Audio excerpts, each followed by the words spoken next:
Sind okay. Das sind wir.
Der muss uns jetzt ganz schön lang zuhören.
wenn man Munich sagt, denkt man an diese Sicherheitskonferenz.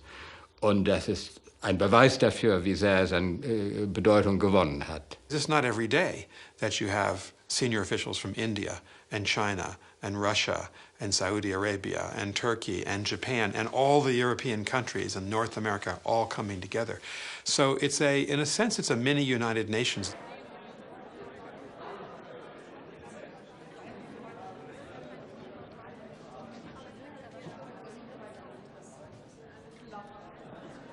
I'm not convinced. This is my problem. And I cannot go to the public and say, oh, well, let's go to war because there are reasons and so on, and I don't believe in that. Of the treaty between the United States of America and the Russian Federation on measures for further reduction and limitation of strategic offensive arms.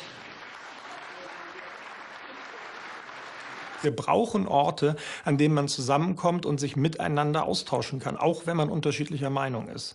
Und so viele Orte, davon gibt es ehrlicherweise nicht mehr.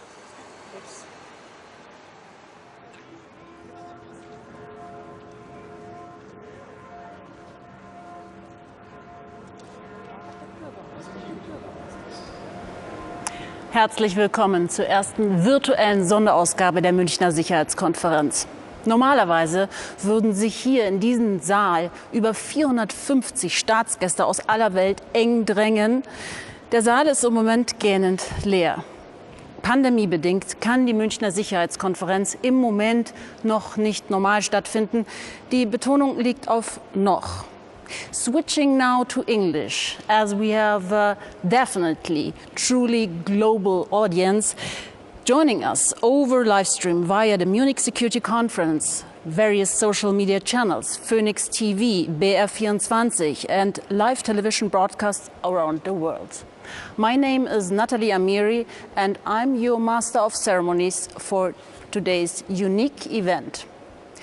We are proud and delighted to welcome you to this special Munich Security Conference, an important gathering with the world's most distinguished and senior decision makers. Speakers and presenters at this year's MSC include esteemed dignitaries such as German Chancellor Angela Merkel, French President Emmanuel Macron, the Secretary General of the United Nations Antonio Guterres, and for the first time ever, and US President Joe Biden. There is, of course, so much to cover. The overarching focus of today's event will be beyond Westernless, renewing transatlantic cooperation, meeting global challenges. And I'm here with the chairman of the Munich Security Conference, Ambassador Wolfgang Ischinger. Good evening. Hello, Natalie. Before we continue, I wanted to show you something. Do you see my earring? I surely do. I got this especially for today. I wanted to remind you of the words you said 2 years ago on this very event. You said, you wore this EU hoodie, you said, I quote, "Europe must speak and act for itself with one voice." So it will be interesting to hear what you and all the other leaders who gathered for the next 3 hours will say about the state of the West and the state of Europe. Great reminder of the role of Europe that we want to develop. Thank you, Natalie. Ladies and gentlemen, welcome to this very special edition of the Munich Security Conference. For almost 6 decades now, world leaders have met each winter here at Hotel Bayerischer Hof in the heart of Munich to discuss the most pressing challenges for global peace and international stability. Although we can't convene an in-person conference this year, we remain deeply committed to our core mission, namely to provide a global platform for informal critical dialogue. Dialogue on how to preserve peace, how to promote cooperation, and certainly how to prevent more conflict. Here in Germany, many thought that after the end of the Cold War, after the miracle of German reunification 30 years ago, that we were going to be blessed by everlasting peace and harmony, now being surrounded only by friends.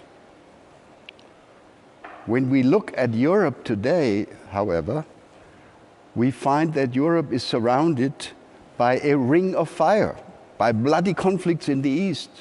Think of Ukraine, think of the Caucasian region, but also in the south, around the eastern Mediterranean, and in our African neighborhood.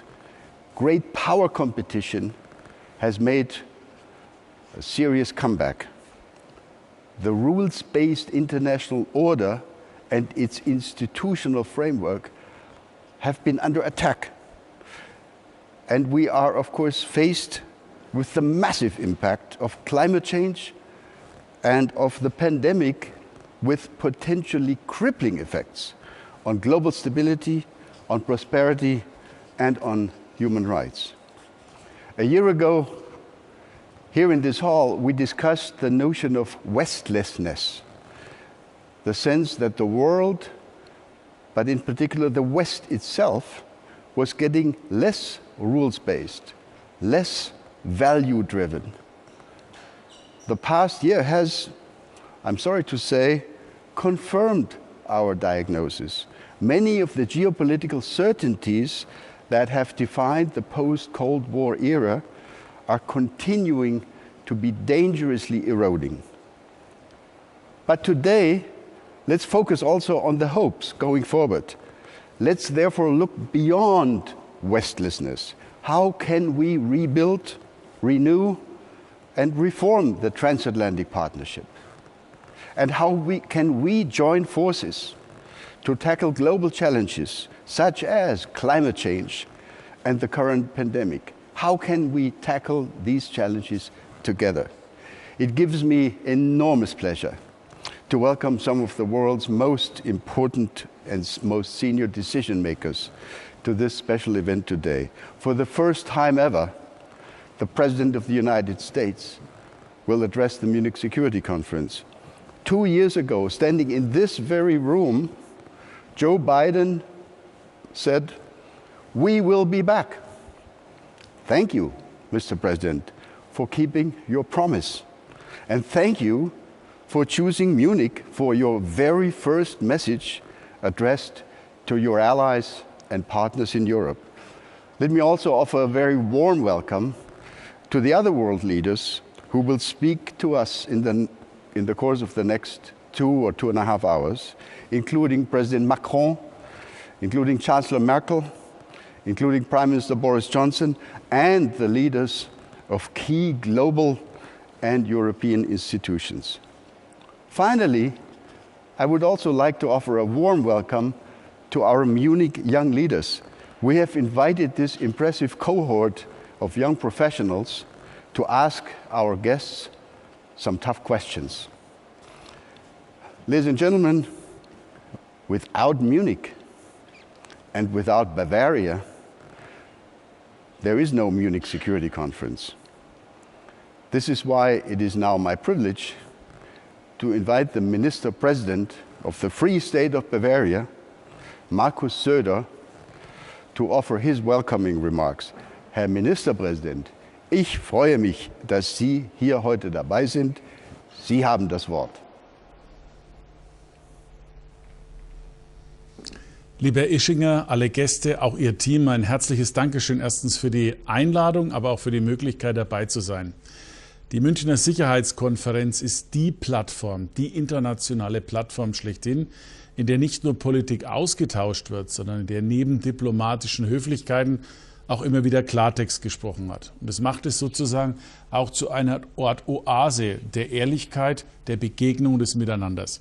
Normalerweise ist es so, dass wir dann eng gedrängt im Raum sitzen. Es finden neben dem offiziellen Podium unzählige einzelne Gespräche statt. Das macht auch den Charme dieser Sicherheitskonferenz aus.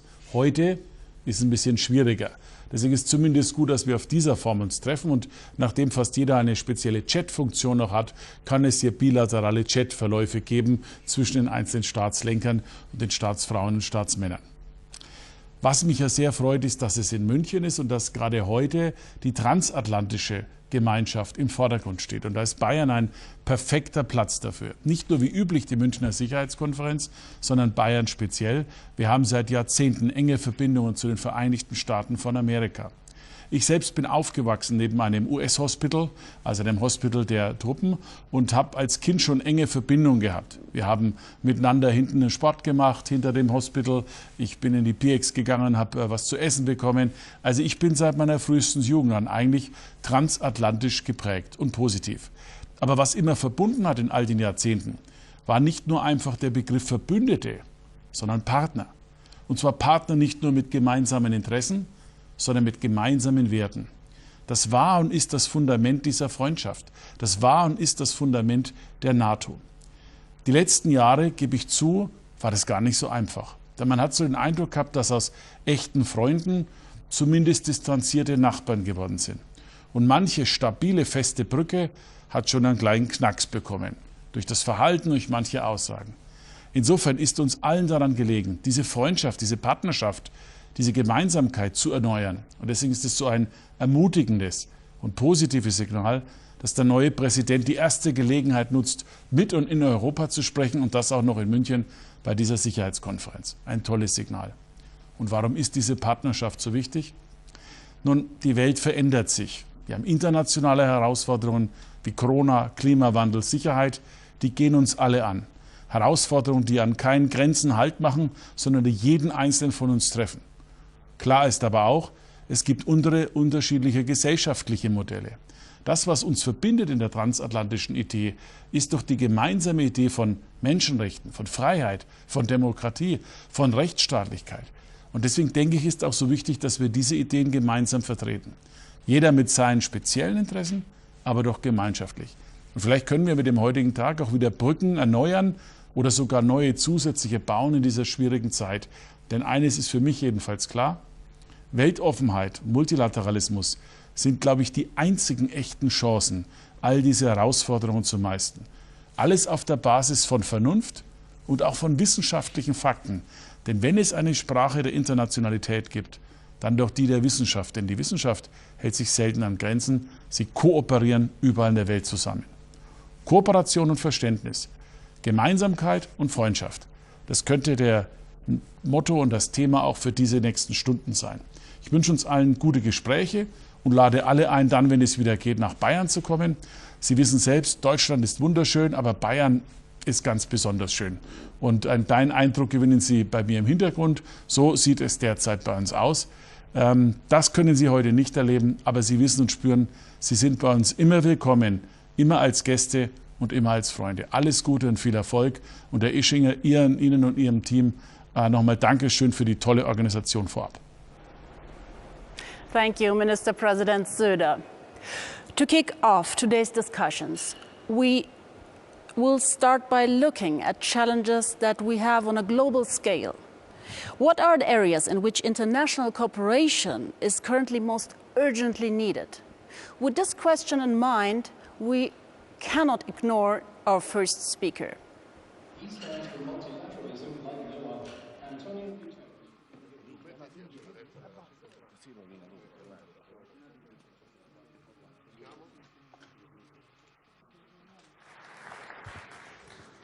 We are kind of in a chaotic situation, probably leading to a multipolar world. But in these chaotic situations with unclear power relations, impunity and unpredictability have been the name of the game. And it is in this context that I believe that we need, and I've said it several times, a surge in diplomacy for peace.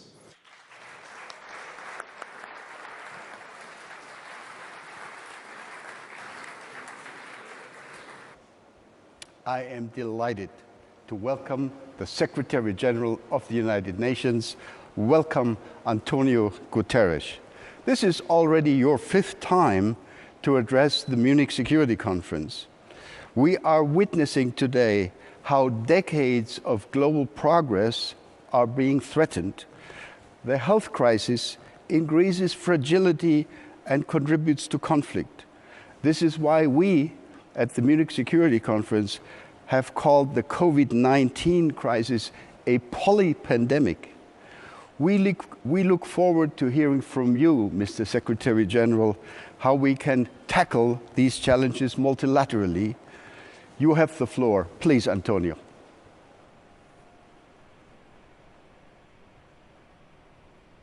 Well, thank you very much. It's a great pleasure to be back in Munich, even if virtually. And dear friends, our global tests and challenges are getting bigger and more complex. Yet our responses remain fragmented and insufficient. COVID-19 has X-rayed the world, exposing deep fissures and fragilities. Those vulnerabilities go well beyond pandemics and public health. Climate catastrophe is looming, inequality and discrimination are ripping the social fabric, corruption is destroying trust, the struggle for women's rights faces a pushback, the Sustainable Development Goals are off track, Wild West behavior in cyberspace has created new vectors of instability, and even the nuclear disarmament regime is eroding despite the welcome recent decision of the United States and the Russian Federation to extend the New START treaty. Now, 2021 must be the year to get back on track. And pandemic recovery is our chance. 4 imperatives, in my opinion, stand out. First, a global vaccination plan. Vaccines must be available and affordable for everyone, everywhere. Vaccine equity is crucial for saving lives and for saving economies.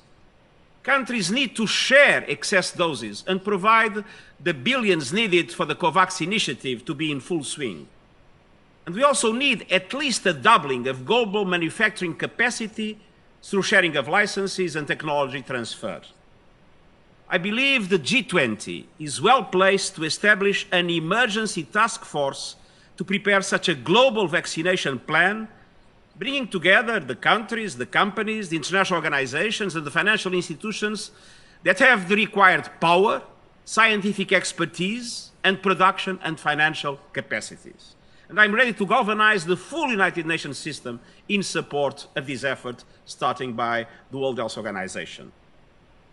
Our second priority must be to reach net zero greenhouse gas emissions by mid-century. And there is a reason for hope. Now countries representing more than 65% of emissions and more than 70% of the world economy have committed to net zero greenhouse emissions by 2050. Let's expand this coalition to 90% by the November climate conference in Glasgow. All countries, cities, corporations, and financial institutions should set benchmarks to implement the net zero transition in the next 30 years. And this should start now with concrete steps to put a price on carbon, to end subsidies and financing for coal and other fossil fuels, and to reinvest those funds in renewable energy and in just transition. Third, we need to ease geopolitical tensions and enhance the diplomacy for peace. We cannot solve the biggest problems when the biggest powers are at odds. Our world cannot afford a future where the 2 largest economies split the globe into 2 opposing areas in a great fracture, each with its own dominant currency and trade and financial rules, its own internet, and its own artificial intelligence capacity and strategy. A technological and economic divide risks turning into a geostrategic and military divide, and we must avoid this at all costs. I also want to repeat my call for a global ceasefire. We have seen some encouraging signs in a few stubborn peace processes, but elsewhere, fighting continues, and everyone is losing. And we also need a ceasefire beyond traditional battlefields, in homes, workplaces, schools, and public transportation, where women and girls face an epidemic of violence, and in cyberspace, where attacks of all kinds are happening every day.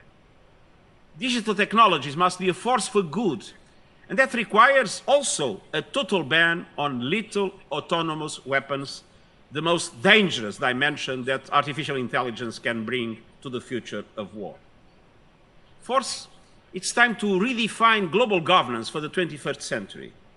The collective security arrangements agreed on more than 75 years ago have prevented the Third World War. Our common principles must endure for the 21st century. And that means ensuring new ways to deliver global public goods, to build a fair globalization and solve common challenges. We do not need new bureaucracies, but we need to strengthen multilateralism So the world has a networked multilateralism that links global and regional organizations, economic and political entities, and an inclusive multilateralism that engages businesses, cities, universities, and movements for gender equality, climate action, and racial justice. And a multilateralism that respects the rights of future generations. Many believe that growing multipolarity in the world will guarantee by itself peace. But let us see history. More than a century ago, Europe was multipolar, but there was no multilateral governance mechanisms, and the result was the First World War. Now is the time for solidarity and international cooperation to tackle our even bigger and more complex challenges. And I'm convinced that if we are determined, we can achieve our shared goals, and I thank you.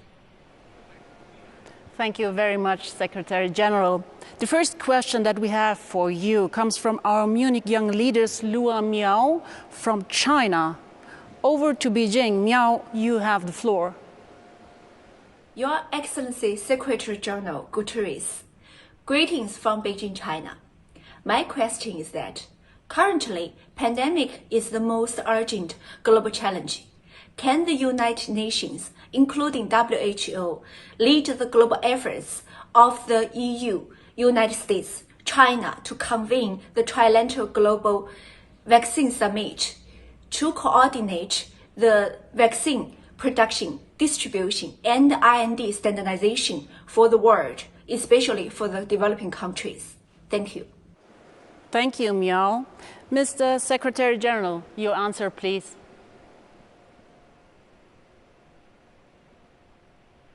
Well, thank you very much for your question that really puts emphasis on the need of international cooperation. But I think we need more than what you said.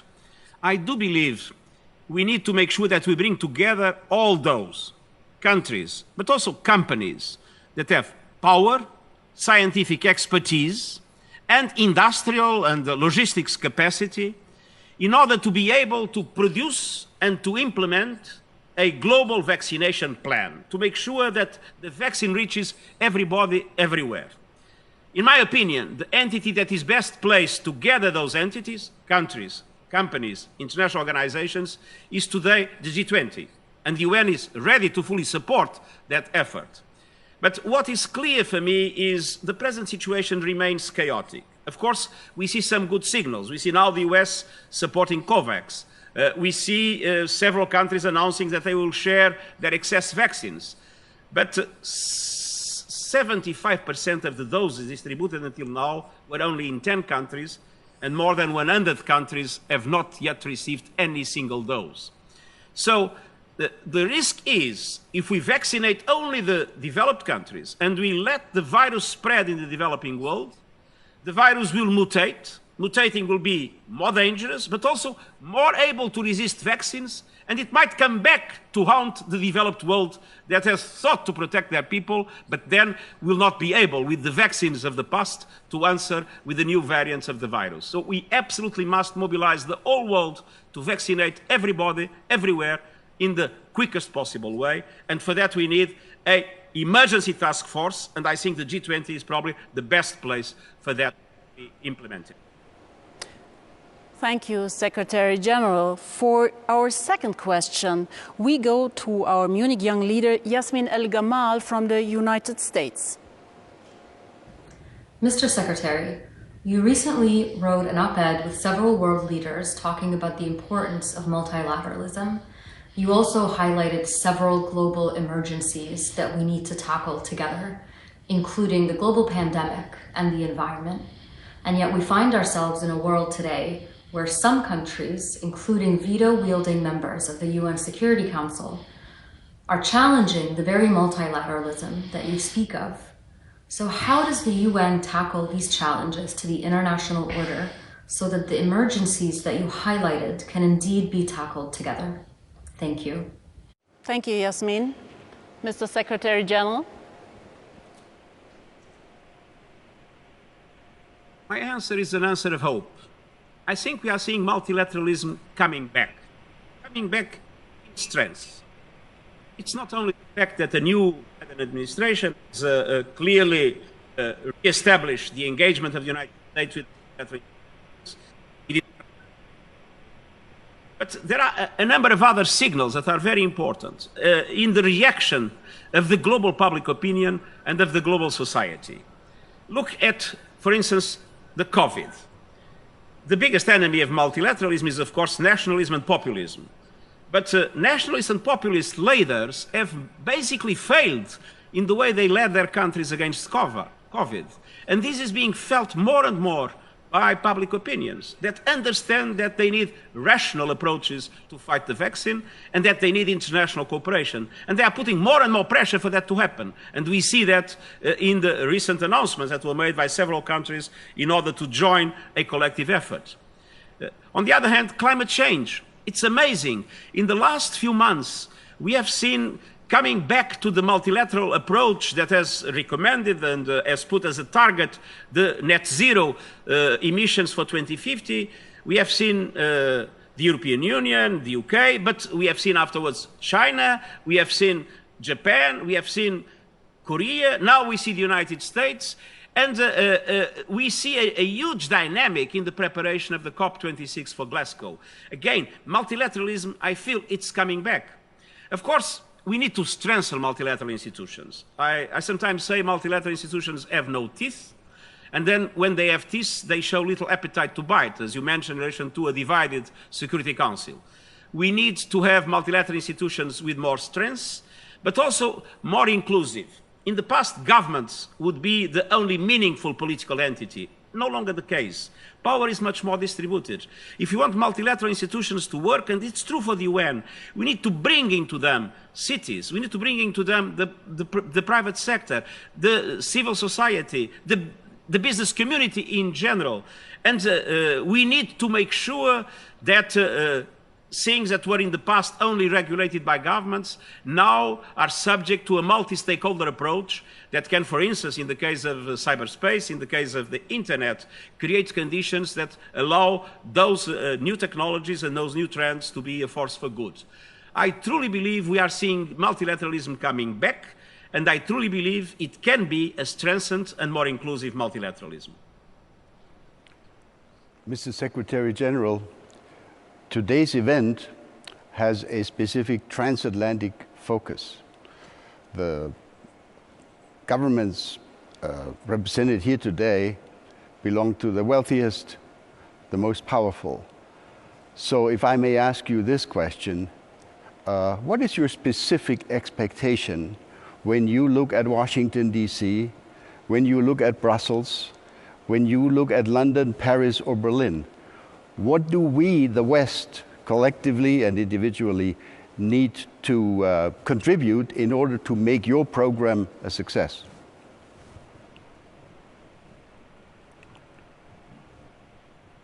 First, I think it's important the West to be united.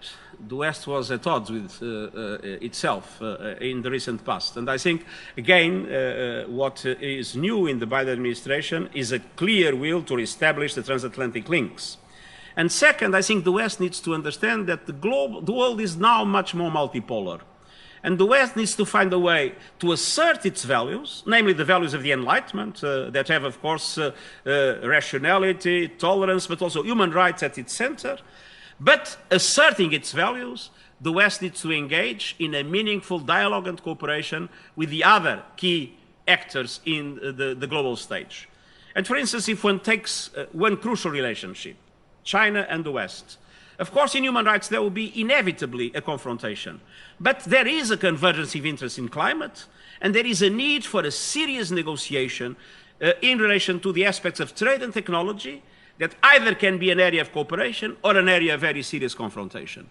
So I think we need principle-minded but pragmatic approaches, and I think the West must be first united, but also, as I mentioned, able to assert its principles, but also able to engage in a multipolar world, strengthening multilateral institutions and finding the forms of possible cooperation to address the dramatic challenges that we face: COVID, climate, inequality, and others. Thank you very much, Mr. Secretary General. Thank you very much, Antonio. I do hope that when we next meet again here in Munich physically, you will again speak from this podium, and that not only via satellite. Thanks again very much. And now back to Natalie. Thank you, Wolfgang. What an insightful start into this afternoon's series. A subject which remains a top story all over the world and clearly shows the need for a joint international approach is the ongoing COVID-19 pandemic. The topic of a global pandemic has been discussed on the Munich stage multiple times in recent years, including insights from two returning speakers who for a couple of years already have been warning us for the potential for and dangers of a deadly pandemic. Bitte erinnern Sie diese Podiumsdiskussion zum Thema kleine Vakzine und große Bomben. Des menschlichen Willens an der Zusammenarbeit und wir können unter Beweis stellen, dass wir zusammenarbeiten können und die größten Herausforderungen der Welt angehen können. Die Entscheidung liegt ganz bei uns. Vielen Dank.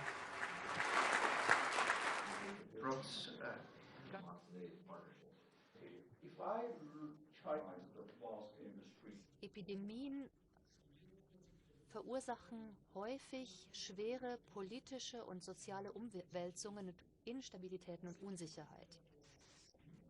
Eine sichere Gesundheitsvorsorge betrifft das. Here we are, 1 year later, and the world does look vastly different from what it looked in February 2010. And while vaccines now offer more than just a ray of hope, the pandemic is, of course, far from over. Clearly, the world should have listened more carefully in 2017.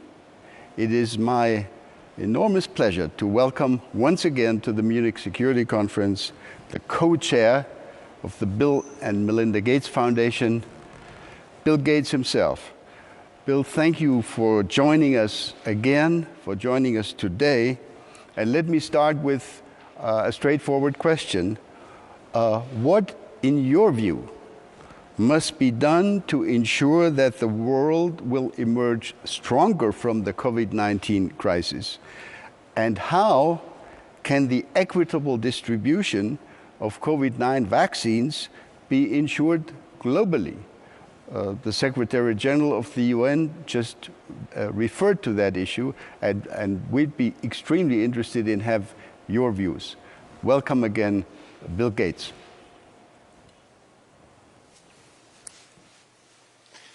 Yeah, great to talk to you. It is a tragedy that the modest steps that would have been required to contain this epidemic weren't taken in advance. And so, given the trillions of dollars of damage and the other deficits that are tough to measure, we should make the investment, the small number of billions that we need to ensure ourselves that this never happens again. The good news is that in making those investments, we can create platforms and capacities that will help us immensely against current infectious disease. So if we have a team of 3,000 global experts, they can be working on things like measles and malaria and then move over to work on a pandemic. Likewise, in the tools area, we can create mRNA vaccine factories that have a lot of capacity globally, and those factories can be used for standard vaccines when there's not a pandemic.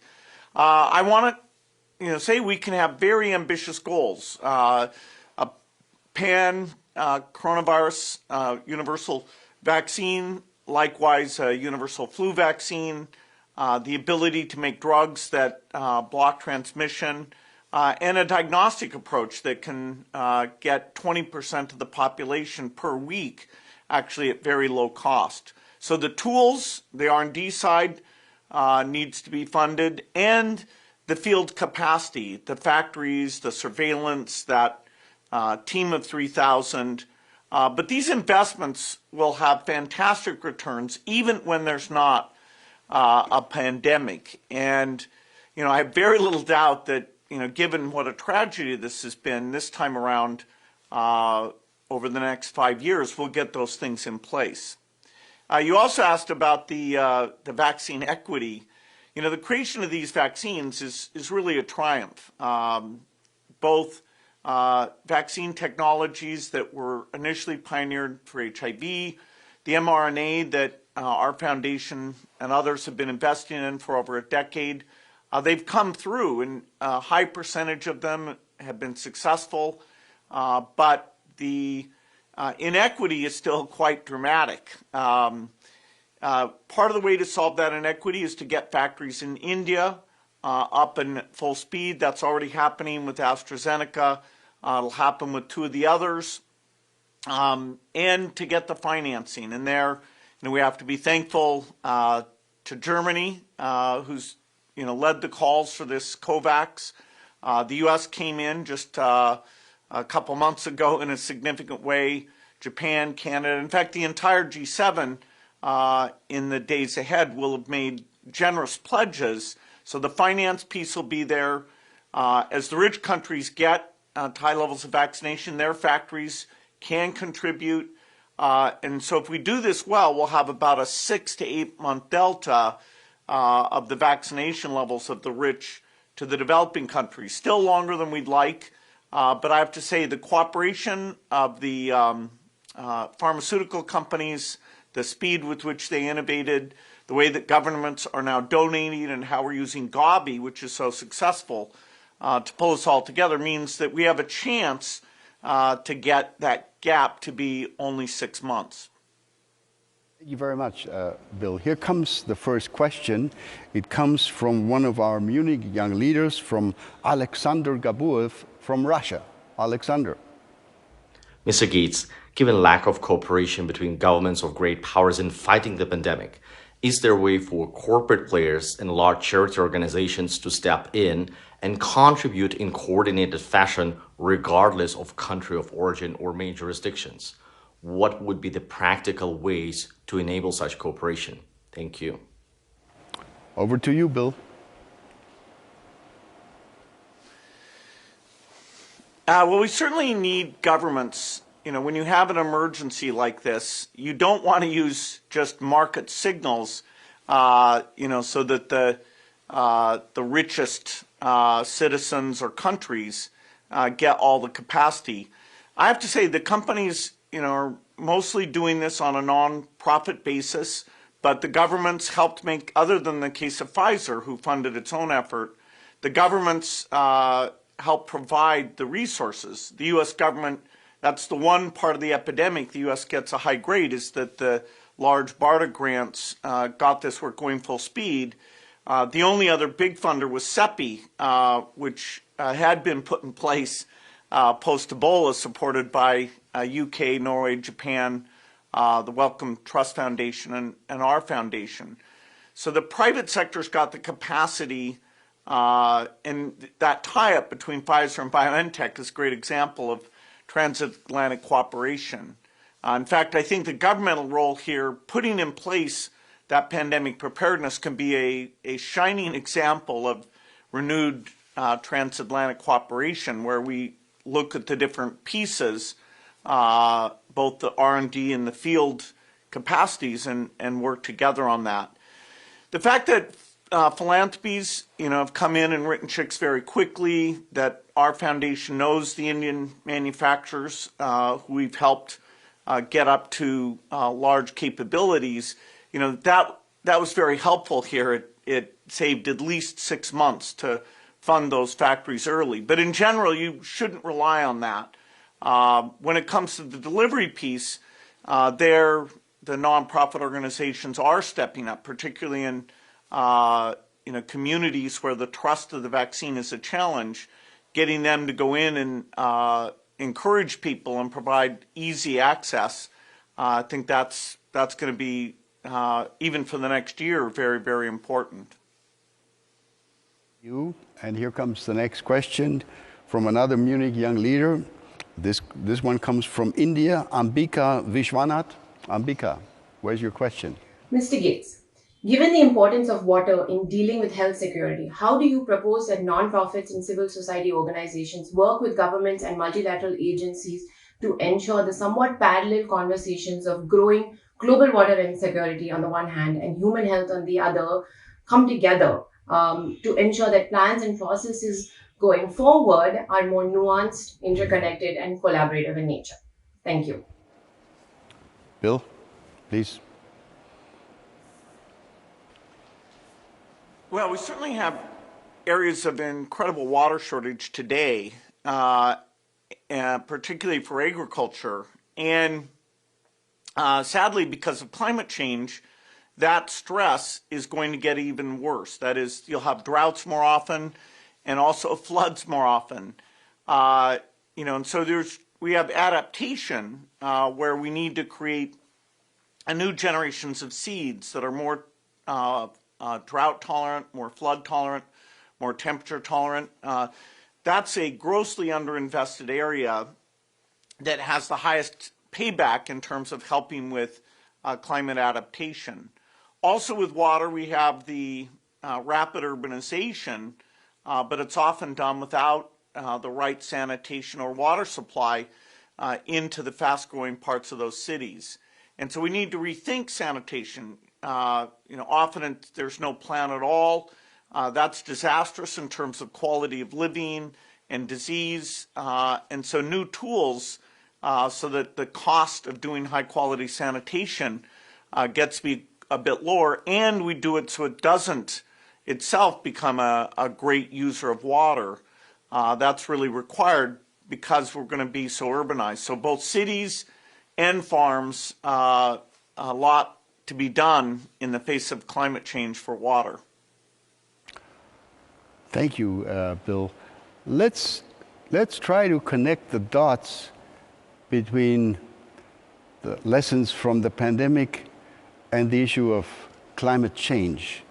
So now that we've been through 1 year of COVID-19, what can we learn, in your view, Bill, from the global response to the pandemic as we tackle the global issue of climate change? Please. Yeah, I think, when we think of security, which this great conference is focused on, we need to think of security broadly. So the narrow view would be, okay, it's just about, armies and war games and avoiding nuclear war. And of course, that is ultra important. I won't play that down at all. But the broader view is that governments working collaboratively should prevent tragedies like the pandemic and like climate change. For the pandemic, the right experts weren't pulled in, the right resources weren't put together, and so we basically failed our citizens by making those wise investments. In the case of the pandemic, the good news is that a single miraculous tool, the vaccine, once we make billions of them for the entire world, will largely end this crisis. And so that, it's fantastic, and we can start to rebuild. With climate change, it's not like that. You can't wait until it's a problem, because the natural ecosystems that are collapsing and destroying the ability to do farming anywhere near the equator, even going out during the summer, humans can't withstand that type of high temperature, high humidity environment. And so the amount of migration will make what happened after the Syrian civil war look very, very small. And so climate is a gigantic security issue, but not in the near term. Yes, we have heat waves, forest fires, coral die-off. We have farmers near the equator already experiencing malnutrition, and it's driving some migration. But it gets worse every year. So in 20 years it's bad. By the end of the century, it's very dramatic. But to avoid that, we have to do things that have a long lead time, like take our manufacturing base and change the way we make steel and cement. The awareness of all these sources is pretty narrow right now. It's very focused on the easy parts, the passenger cars and the electricity generation, which represent less than a third of the problem. And so the two issues are very similar in that governments, in a collaborative way, need to come up with a solution. But climate change will kill 5 times as many people per year as the peak of the pandemic by the end of the century, and it will be accelerating, and without a simple tool to stop that right away. I think we have time for one last question. Boris Johnson hosted a meeting of the G7 leaders, which has just ended, as I understand, and he will join us later in this program. So my question to you is, concerning the fight against the pandemic, what do you expect from the G7 group of countries? What kinds of concrete steps and decisions would you want to come out of the G7 summit in the early summer?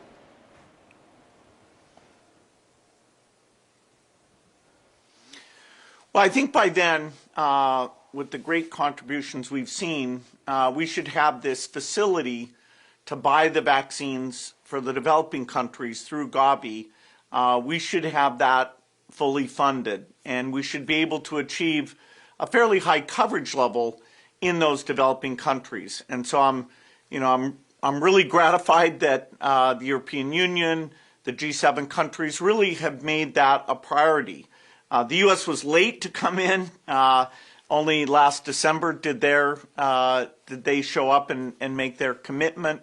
But now that that's in place, other countries are even increasing what they're doing, including Germany. So that, I think, is in good shape. The second thing is that despite all the push and shove about vaccine allocation, we need to keep the trade going because all the components of these vaccines are very international. And we need to make sure that these second source factories, that the right regulatory speed, but also quality is applied there. Right now, we're coming up with a strategy to deal with the variants. We're very lucky that studies that our foundation had funded in South Africa were looking at 3 of the vaccines during the period that a variant came in. And so that gave us the data about which vaccines work well against the variant. Fortunately, 2 of them work very well against even what so far has been the worst variant, but we are going to tune the vaccine so that efficacy goes up even more. Making sure that the supply is there, the financing is there, and participating with Gavi and driving that demand. We will have a question of, do we let this disease remain endemic or do we go for an eradication? And over the course of this year, we'll gather the data to see what's possible there. I do think eventually a universal coronavirus vaccine can be done, and I'd love to see that summit state some very high ambition goals about dealing with this respiratory virus threat in a dramatic way, which would have huge benefits in normal years. You know, if you can get rid of flu, if you can have a team that helps accelerate getting rid of measles and malaria, you know, global health now really is global. It's not just the developing countries.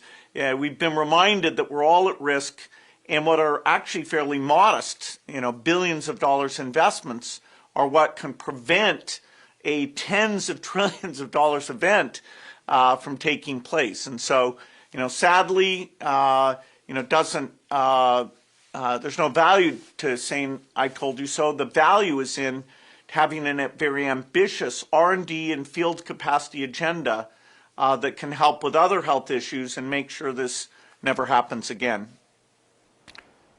Thank you very much, Bill. My team and I, we do look forward to continuing our great cooperation with you personally and with the wonderful people at the Bill and Melinda Gates Foundation who've been so helpful to us over the years. So thank you very much. 1 year ago, ladies and gentlemen, our next guest stood on this very stage and shared his concern about COVID-19 and urged the world to act. WHO has played, of course, a central role in the fight against the pandemic. On the other hand, the organization has been in the midst of serious political disputes and challenges. I now have the pleasure to welcome the Director General of WHO, Dr. Tedros Ghebreyesus. Welcome, Tedros. Hello to Geneva. A year ago, as you... Hello to you too. Vielen Dank for having me here. Thank you. A year ago, as you arrived at the Munich Security Conference after flying overnight from Congo, where WHO was leading a response to the Ebola outbreak, in your speech then, you asked us to come together to fight a common, dangerous enemy. Looking back today, a year later, are we succeeding or are we failing? Please.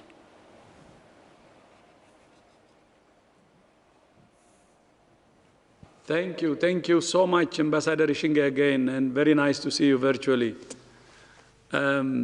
It's always a privilege to speak at the Munich Security Conference. And as you rightly said, when I spoke at the Munich Security Conference a year ago, I said that COVID-19 is dangerous, very dangerous, and public enemy number one. And I remember at the time, people were a bit actually concerned, and some followed me and said, Tedros, when you say it's very dangerous and public enemy number one, they said, are you not exaggerating? Unfortunately, in the past year, we have all learned some painful lessons, and we have seen how very dangerous this virus is. Although the COVID-19 pandemic is a global health crisis, as you know, it's an uneven pandemic. Not all countries have responded in the same way, and not all countries have been affected in the same way. Many countries have succeeded in preventing or controlling widespread transmission with proven public health measures, testing, contact tracing, quarantine, physical distancing, hand hygiene, masks, and so on, as you know. In combination with those proven public health measures, vaccines are now giving us real hope of controlling the pandemic. But to realize the full power of vaccines, we need three things. First, we need governments to fully fund COVAX and to donate doses now. We're grateful for the announcements made today by several G7 countries. Second, because COVAX buys vaccines that have WHO emergency use listing, we need manufacturers to share their full dossiers with WHO at the same time as they submit to the other regulators. And third, we need individuals to use their voices to advocate for vaccine equity. When people speak with one voice, governments listen. Vaccine equity is not just the right thing to do, it's also the smart thing to do.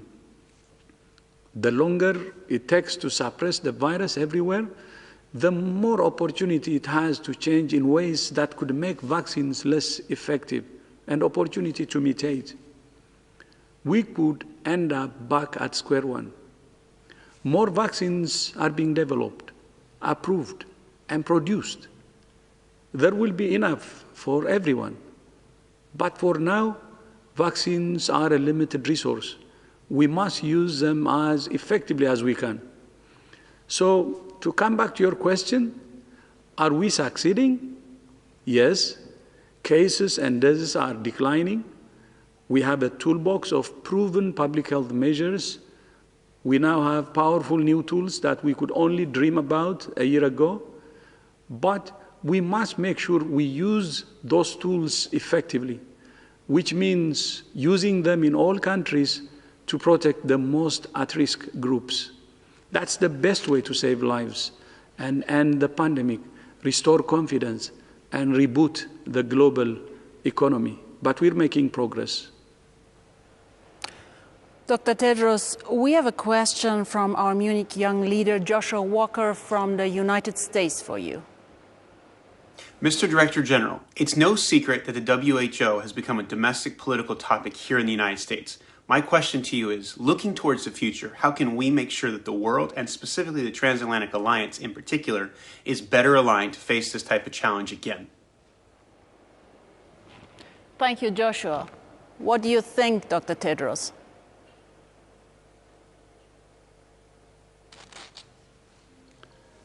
Yeah, thank you so much. That's a very important question. As you know, the most important thing in order to fight pandemics like this is to believe in solidarity. And solidarity, of course, starts from national unity also, meaning at national level,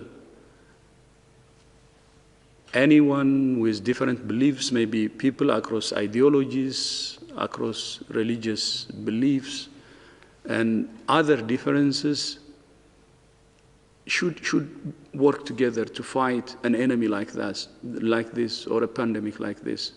So if you remember, the first thing we were calling for at the start of the pandemic was national unity. And by the way, I had the opportunity to speak to both aisles, not only in the US, but other countries.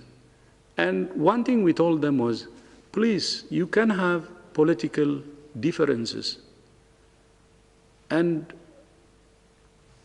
you can use other things to advance those political, to continue competing based on your political ideology. But please don't politicize this virus. This virus should actually unite you. And I know some countries have listened, and they had even a committee, a joint committee of political parties to plan together and to execute their plan together. So national unity is central, as you said. And that becomes the basis also for global solidarity. Without global solidarity, this virus cannot be defeated. It's a common enemy. And it spreads when we don't cooperate. And when we look inwards instead of looking outwards and trying to help each other. The world we're living in is a global community now, a small village. And the only option we have is solidarity and cooperation. So be it across the Atlantic or globally, in a world which is intertwined, interconnected, so close to each other, which is acting as a small village, the only option is cooperation and solidarity. That's where we should start. Then, of course, in that relationship, based across Atlantic or other parts of the world should understand that health now is central. When health fails, when pandemic like this rages, when we become the hostage of a virus, you can see its impact. Economic impact and political impact, and you name it. It affects everything. And the whole world is now taken hostage by a small virus. So that shows health is central. And what we have been advocating for, universal health coverage and health for all, I think has to be taken seriously. Whether it's G7, G20, G30, G77, the whole world has to take it seriously. And of course, when we say health should be taken central, one very important issue is investment in public health is key. When the pandemic started, many countries, including high-income countries, were surprised because they haven't invested in public health. They haven't invested in primary health care. And the virus took advantage because there was no public health to counter. Of course, many countries have invested in medicine, specialty, subspecialty. But does that help to fight a virus like this? No. The most important part of the health system that fights pandemics is public health and primary health care. And that was a failure even in the most advanced economies in our world. So investment in public health, I mean a consensus on that is very important. And then third, I will have a fourth one, but third, I think it's very important to see health in relation to the others also as one health.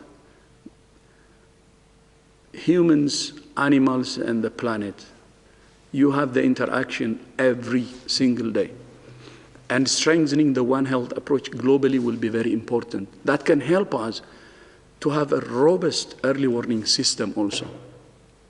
And among others, I would like also to consider the manufacturing industry.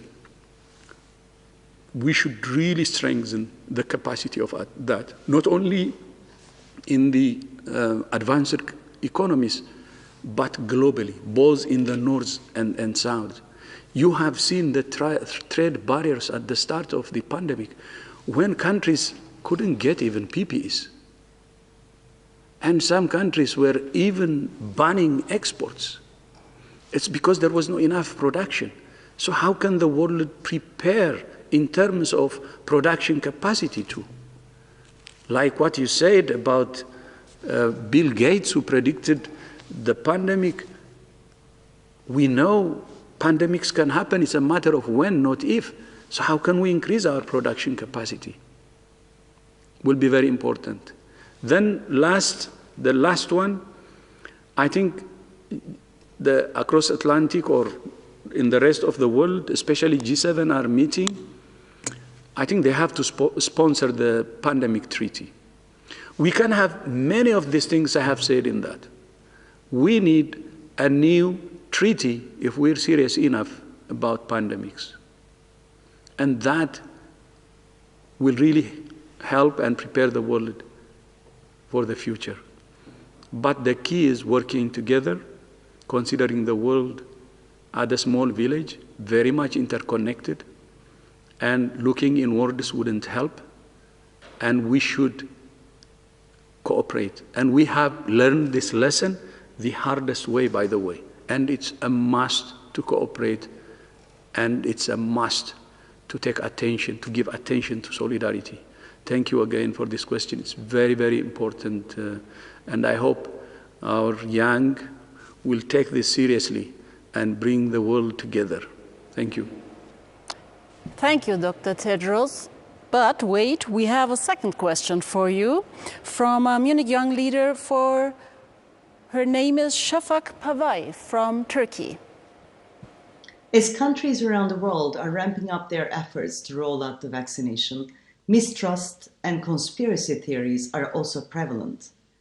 We see segments of societies opposing the vaccination and also misinformation campaigns led by the voices that are against multilateralism, anti-science, and anti-establishment. What are the efforts led by WHO and its partners to combat misinformation and confront these challenges? Thank you, Shafak. Dr. Tedros?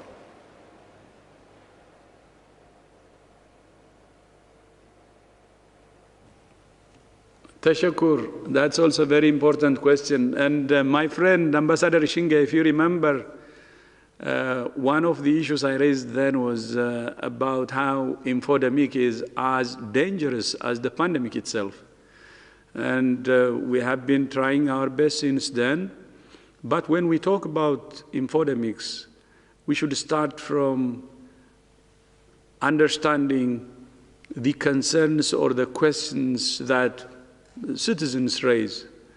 I think there are genuine concerns and questions that really start from anyone, anywhere, and we have to listen to those and try to have a mechanism that addresses these questions or concerns. Because the misinformation in infodemic actually comes in response to some of the societal concerns and questions. So that's very, very important. And to address that, from the beginning, we advise countries, the central role they have, especially authorities, to be open with their society and tell exactly what's happening and have a regular press conferences, sharing information and helping their citizens with any information they need and guiding them on what to do. So that's the basis, what countries do at national level. But in addition to that, as you know, globally, we have been holding pressers twice and 3 times a week from WHO, and we were communicating through other means too.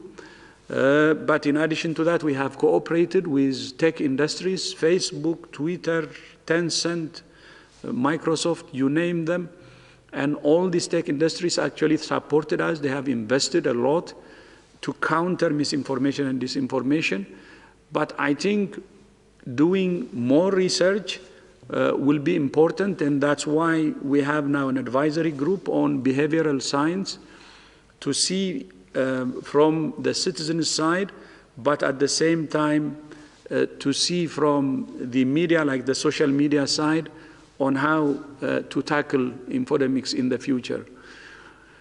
You know, for many, it's very clear that, for instance, take vaccines. Vaccines actually help the world to reduce child mortality significantly, and vaccines work. And there are anti-vaxxers who can counter this, although the evidence we see is contrary to their claim. And that's why we need to make sure that all we do should be able to address the misinformation that's happening.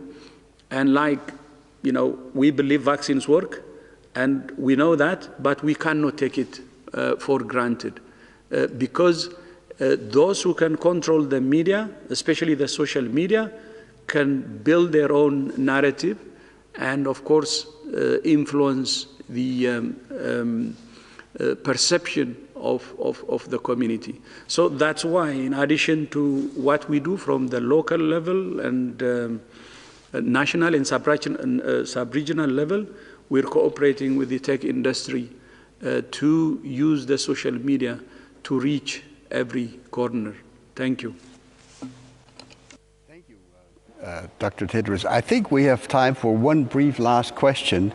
And as you probably know, the next speaker in this program will be the President of the United States. So as the United States, as the Biden administration has decided to return to WHO, let us have your message to Joe Biden.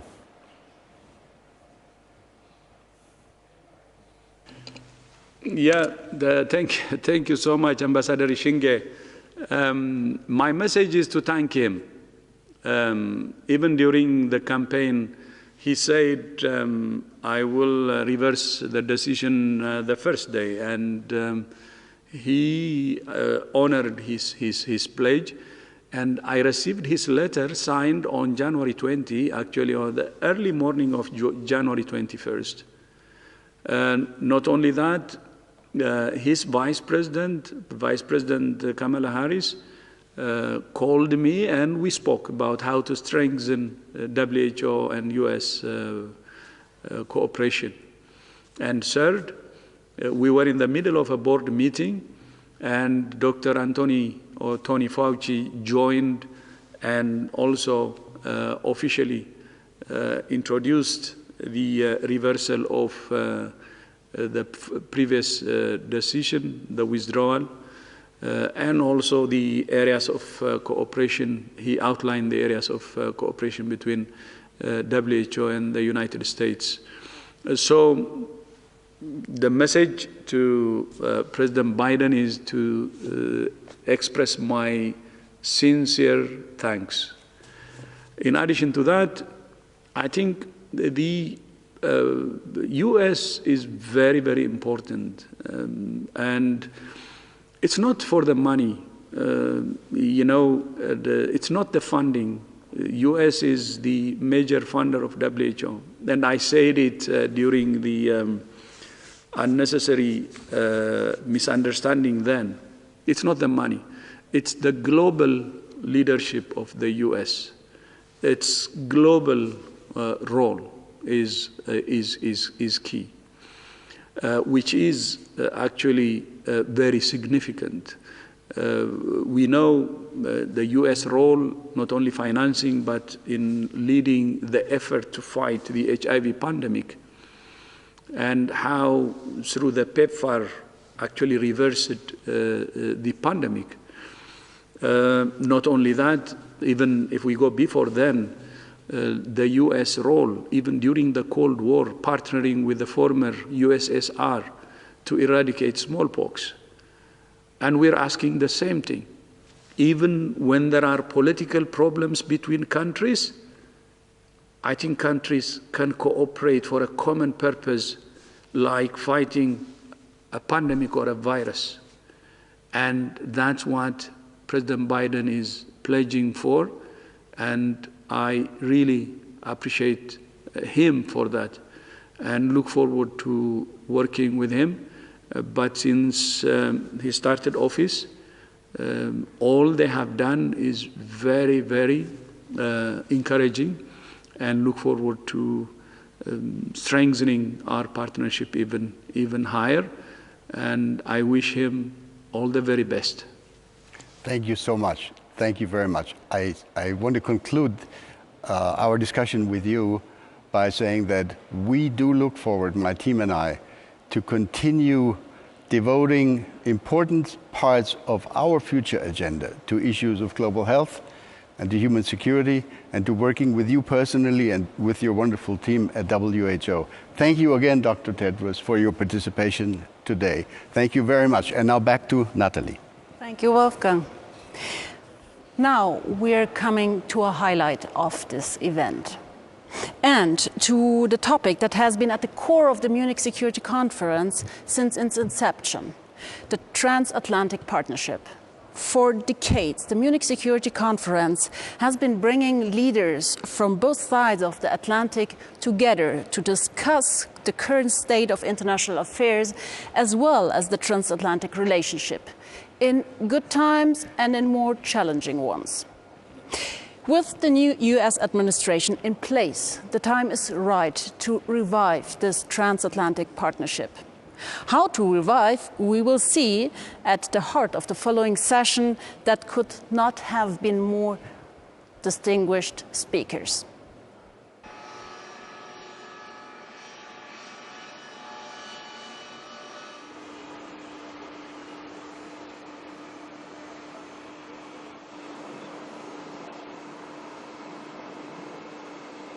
Das war für mich natürlich eine tolle Nachricht. Niemals zuvor hatten wir einen amtierenden amerikanischen Vizepräsidenten bei der Münchner Sicherheitskonferenz.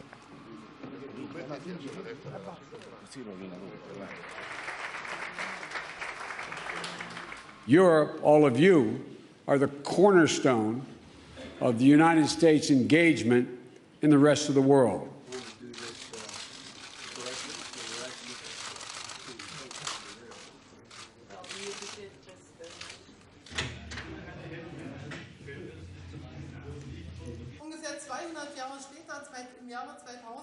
Weil wir merken, wie der Druck groß ist auf unsere klassische, für uns gewohnte Ordnung. Ist jetzt die Frage, fallen wir in lauter Puzzlesteine auseinander und denken, jeder kann für sich alleine das Problem am allerbesten lösen? Und da kann man als deutsche Bundeskanzlerin nur sagen, da sind die Chancen für uns schlecht. President of the French Republic, Mr. Emmanuel Macron, Wir brauchen Handlungsfreiheit, Unabhängigkeit in Europa, eine eigene Strategie.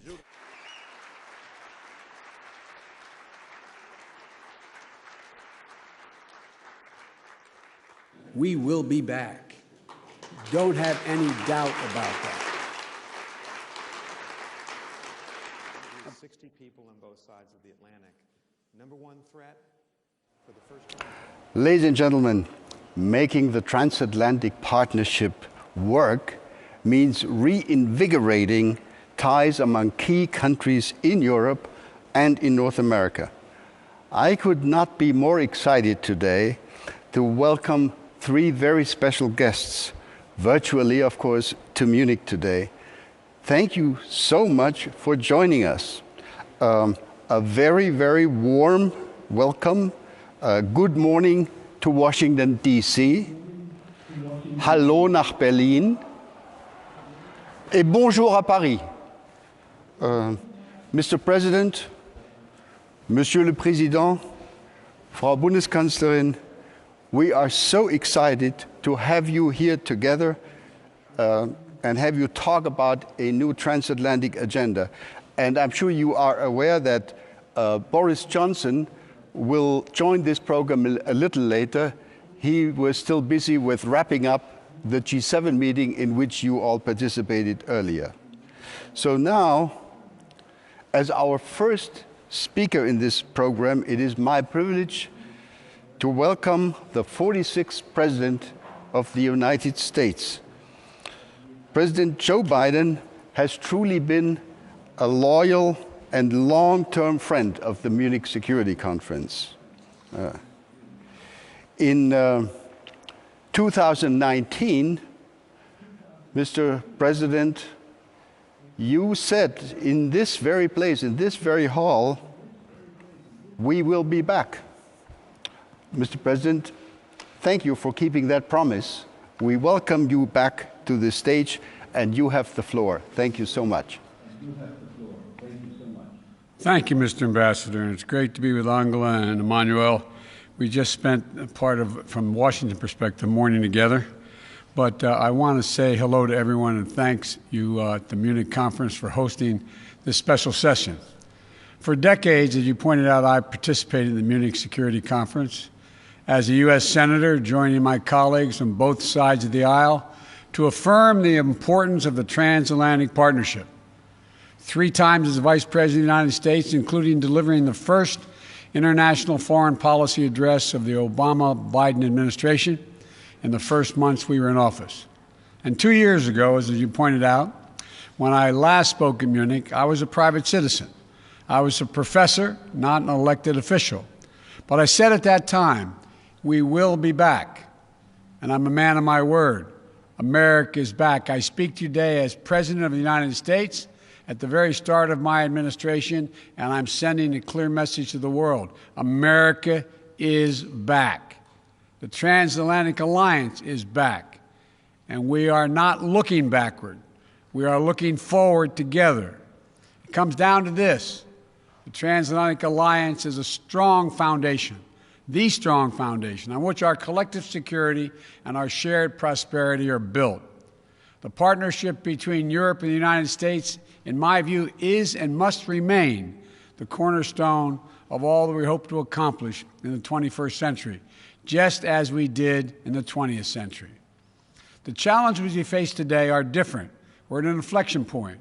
When I spoke to you as a senator and even as vice president, the global dynamics have shifted. New crises demand our attention. We cannot focus only on the competition among countries that threaten to divide the world or only on global challenges that threaten to sink us all together if we fail to cooperate. We must do both, working in lockstep with our allies and partners. So let me erase any lingering doubt.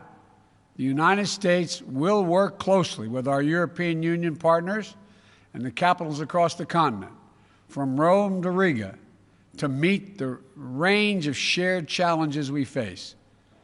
We continue to support the goal of a Europe whole and free and at peace. The United States is fully committed to our NATO alliance, and I welcome Europe's growing investment in the military capabilities that enable our shared defense. You know, to me and to the United States and to us, we'll keep faith with Article 5. It's a guarantee. An attack on one is an attack on all. That is our unshakable vow. And the only time Article 5 has been invoked was after the United States was attacked on 9/11. You, our allies, joined us to fight al-Qaeda, and the United States committed to consulting closely with our NATO allies and partners on the way forward in Afghanistan. My administration strongly supports the diplomatic process that's underway and to bring an end to this war that is closing out 20 years. We remain committed to ensuring that Afghanistan never again provides a base for terrorist attacks against the United States and our partners in our interest. Our European partners have also stood with us to counter ISIS. Just this week, NATO defense ministers endorsed significant expanded training and advisory mission in Iraq, which will be vital to the ongoing fight against ISIS. We cannot allow ISIS to reopen and regroup and threaten people in the Middle East and Europe and the United States and elsewhere. And while the United States is undergoing a thorough review of our own force posture around the world, I've ordered the halting and withdrawal of American troops from Germany. I'm also lifting the cap imposed by the previous administration on the number of U.S. forces able to be based in Germany. I know the past few years have strained and tested our transatlantic relationship, but the United States is determined to re-engage with Europe, to consult with you, to earn back our position of trusted leadership. Earlier today, as was referenced, I participated in the first meeting of the G7 leaders, where I spoke about the dire need to coordinate multilateral action to address COVID-19, the global economic crisis, and the accelerating climate crisis, and so much else. Achieving these goals is going to depend on a core strategic proposition, and that is the United States must renew America's enduring advantages so that we can meet today's challenges from a position of strength. That means building back better our economic foundations, reclaiming our place in international institutions, lifting up our values at home, and speaking out to defend them around the world. Modernizing our military capabilities while leading with diplomacy. Revitalizing America's network of alliances and partnerships that have made the world safer for all people. You know, I hope our fellow democracies are going to join us in this vital work. Our partnerships have endured and grown through the years because they are rooted in the richness of our shared democratic values. They're not transactional. They're not extractive. They're built on a vision of a future where every voice matters, where the rights of all are protected and the rule of law is upheld. None of this has fully succeeded in this, none of us has fully succeeded in this division. We continue to work toward it. And in so many places, including in Europe and the United States, democratic progress is under assault. I've known many of you for a long, long time, and you know that I speak my mind. So let me be very straightforward with you all. We are in the midst of a fundamental debate about the future and direction of our world. We're at an inflection point between those who argue that given all the challenges we face, from the fourth industrial revolution to the global pandemic, that autocracy is the best way forward, they argue. And those who understand that democracy is essential to meeting these challenges. Historians are going to examine and write about this moment as an inflection point, as I said. And I believe that every ounce of my being that democracy will and must prevail. We must demonstrate that democracy can still deliver for our people in this changed world. That, in my view, is our galvanizing mission. Democracy doesn't happen by accident. We have to defend it, fight for it, strengthen it, renew it.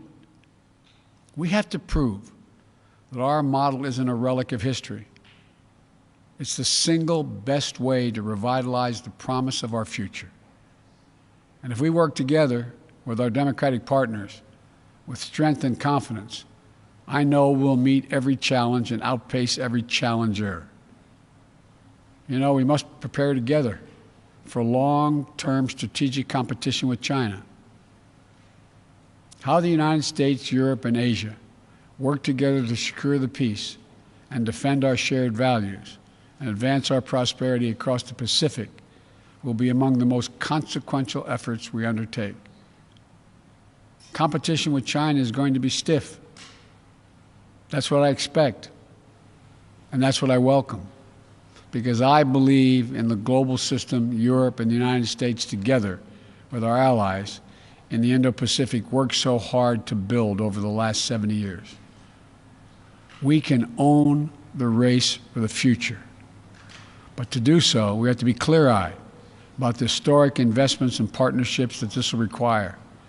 We have to protect for space for innovation, for intellectual property, and the creative genius that thrives with the free exchange of ideas in open democratic societies. We have to ensure that the benefits of growth are shared broadly and equitably, not just by a few. We have to push back against the Chinese government's economic abuses and coercion that undercut the foundations of the international economic system. Everyone must play by the same rules. U.S. and European companies are required to publicly disclose corporate governance structures and abide by rules to deter corruption and monopolistic practices. Chinese companies should be held to the same standard. We must shape the rules that will govern the advance of technology and the norms of behavior in cyberspace, artificial intelligence, biotechnology, so that they are used to lift people up, not used to pin them down. We must stand up for the democratic values that make it possible for us to accomplish any of this, pushing back against those who would monopolize and normalize repression. You know, this is also how we're going to be able to meet the threat from Russia. The Kremlin attacks our democracies and weaponizes corruption to try to undermine our system of governance. Russian leaders want people to think that our system is more corrupt or as corrupt as theirs. But the world knows that isn't true, including Russia's own citizens. Putin seeks to weaken the European project and our NATO alliance. He wants to undermine the transatlantic unity and our resolve, because it's so much easier for the Kremlin to bully and threaten individual states than it is to negotiate with a strong and closely united transatlantic community.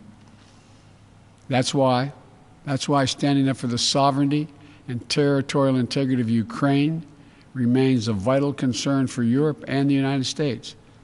That's why addressing Russian recklessness and hacking into computer networks in the United States and across Europe and the world has become critical to protecting our collective security. The challenges with Russia may be different than the ones with China, but they're just as real. It is not about pitting East against West. It's not about we want a conflict.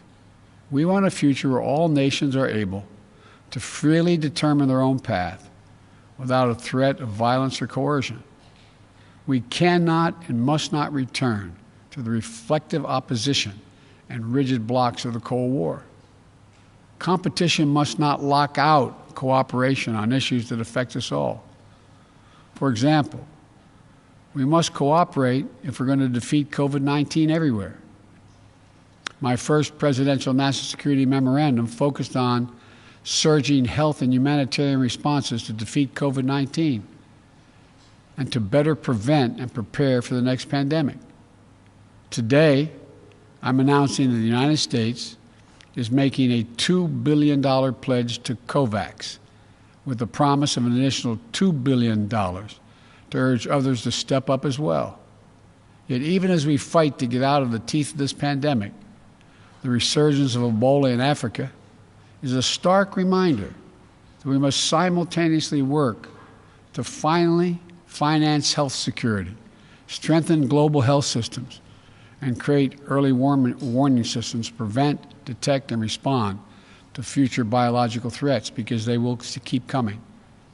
We have to work together to strengthen and reform the World Health Organization. We need a UN system focused on biological threats that can move quickly to trigger action. Similarly, we can no longer delay or do the bare minimum to address climate change. This is a global existential crisis, and we'll all suffer the consequences if we fail. We have to rapidly accelerate our commitments to aggressively curb our emissions and to hold one another accountable for meeting our goals and increasing our ambitions. That's why, as President, I immediately rejoined the Paris Agreement.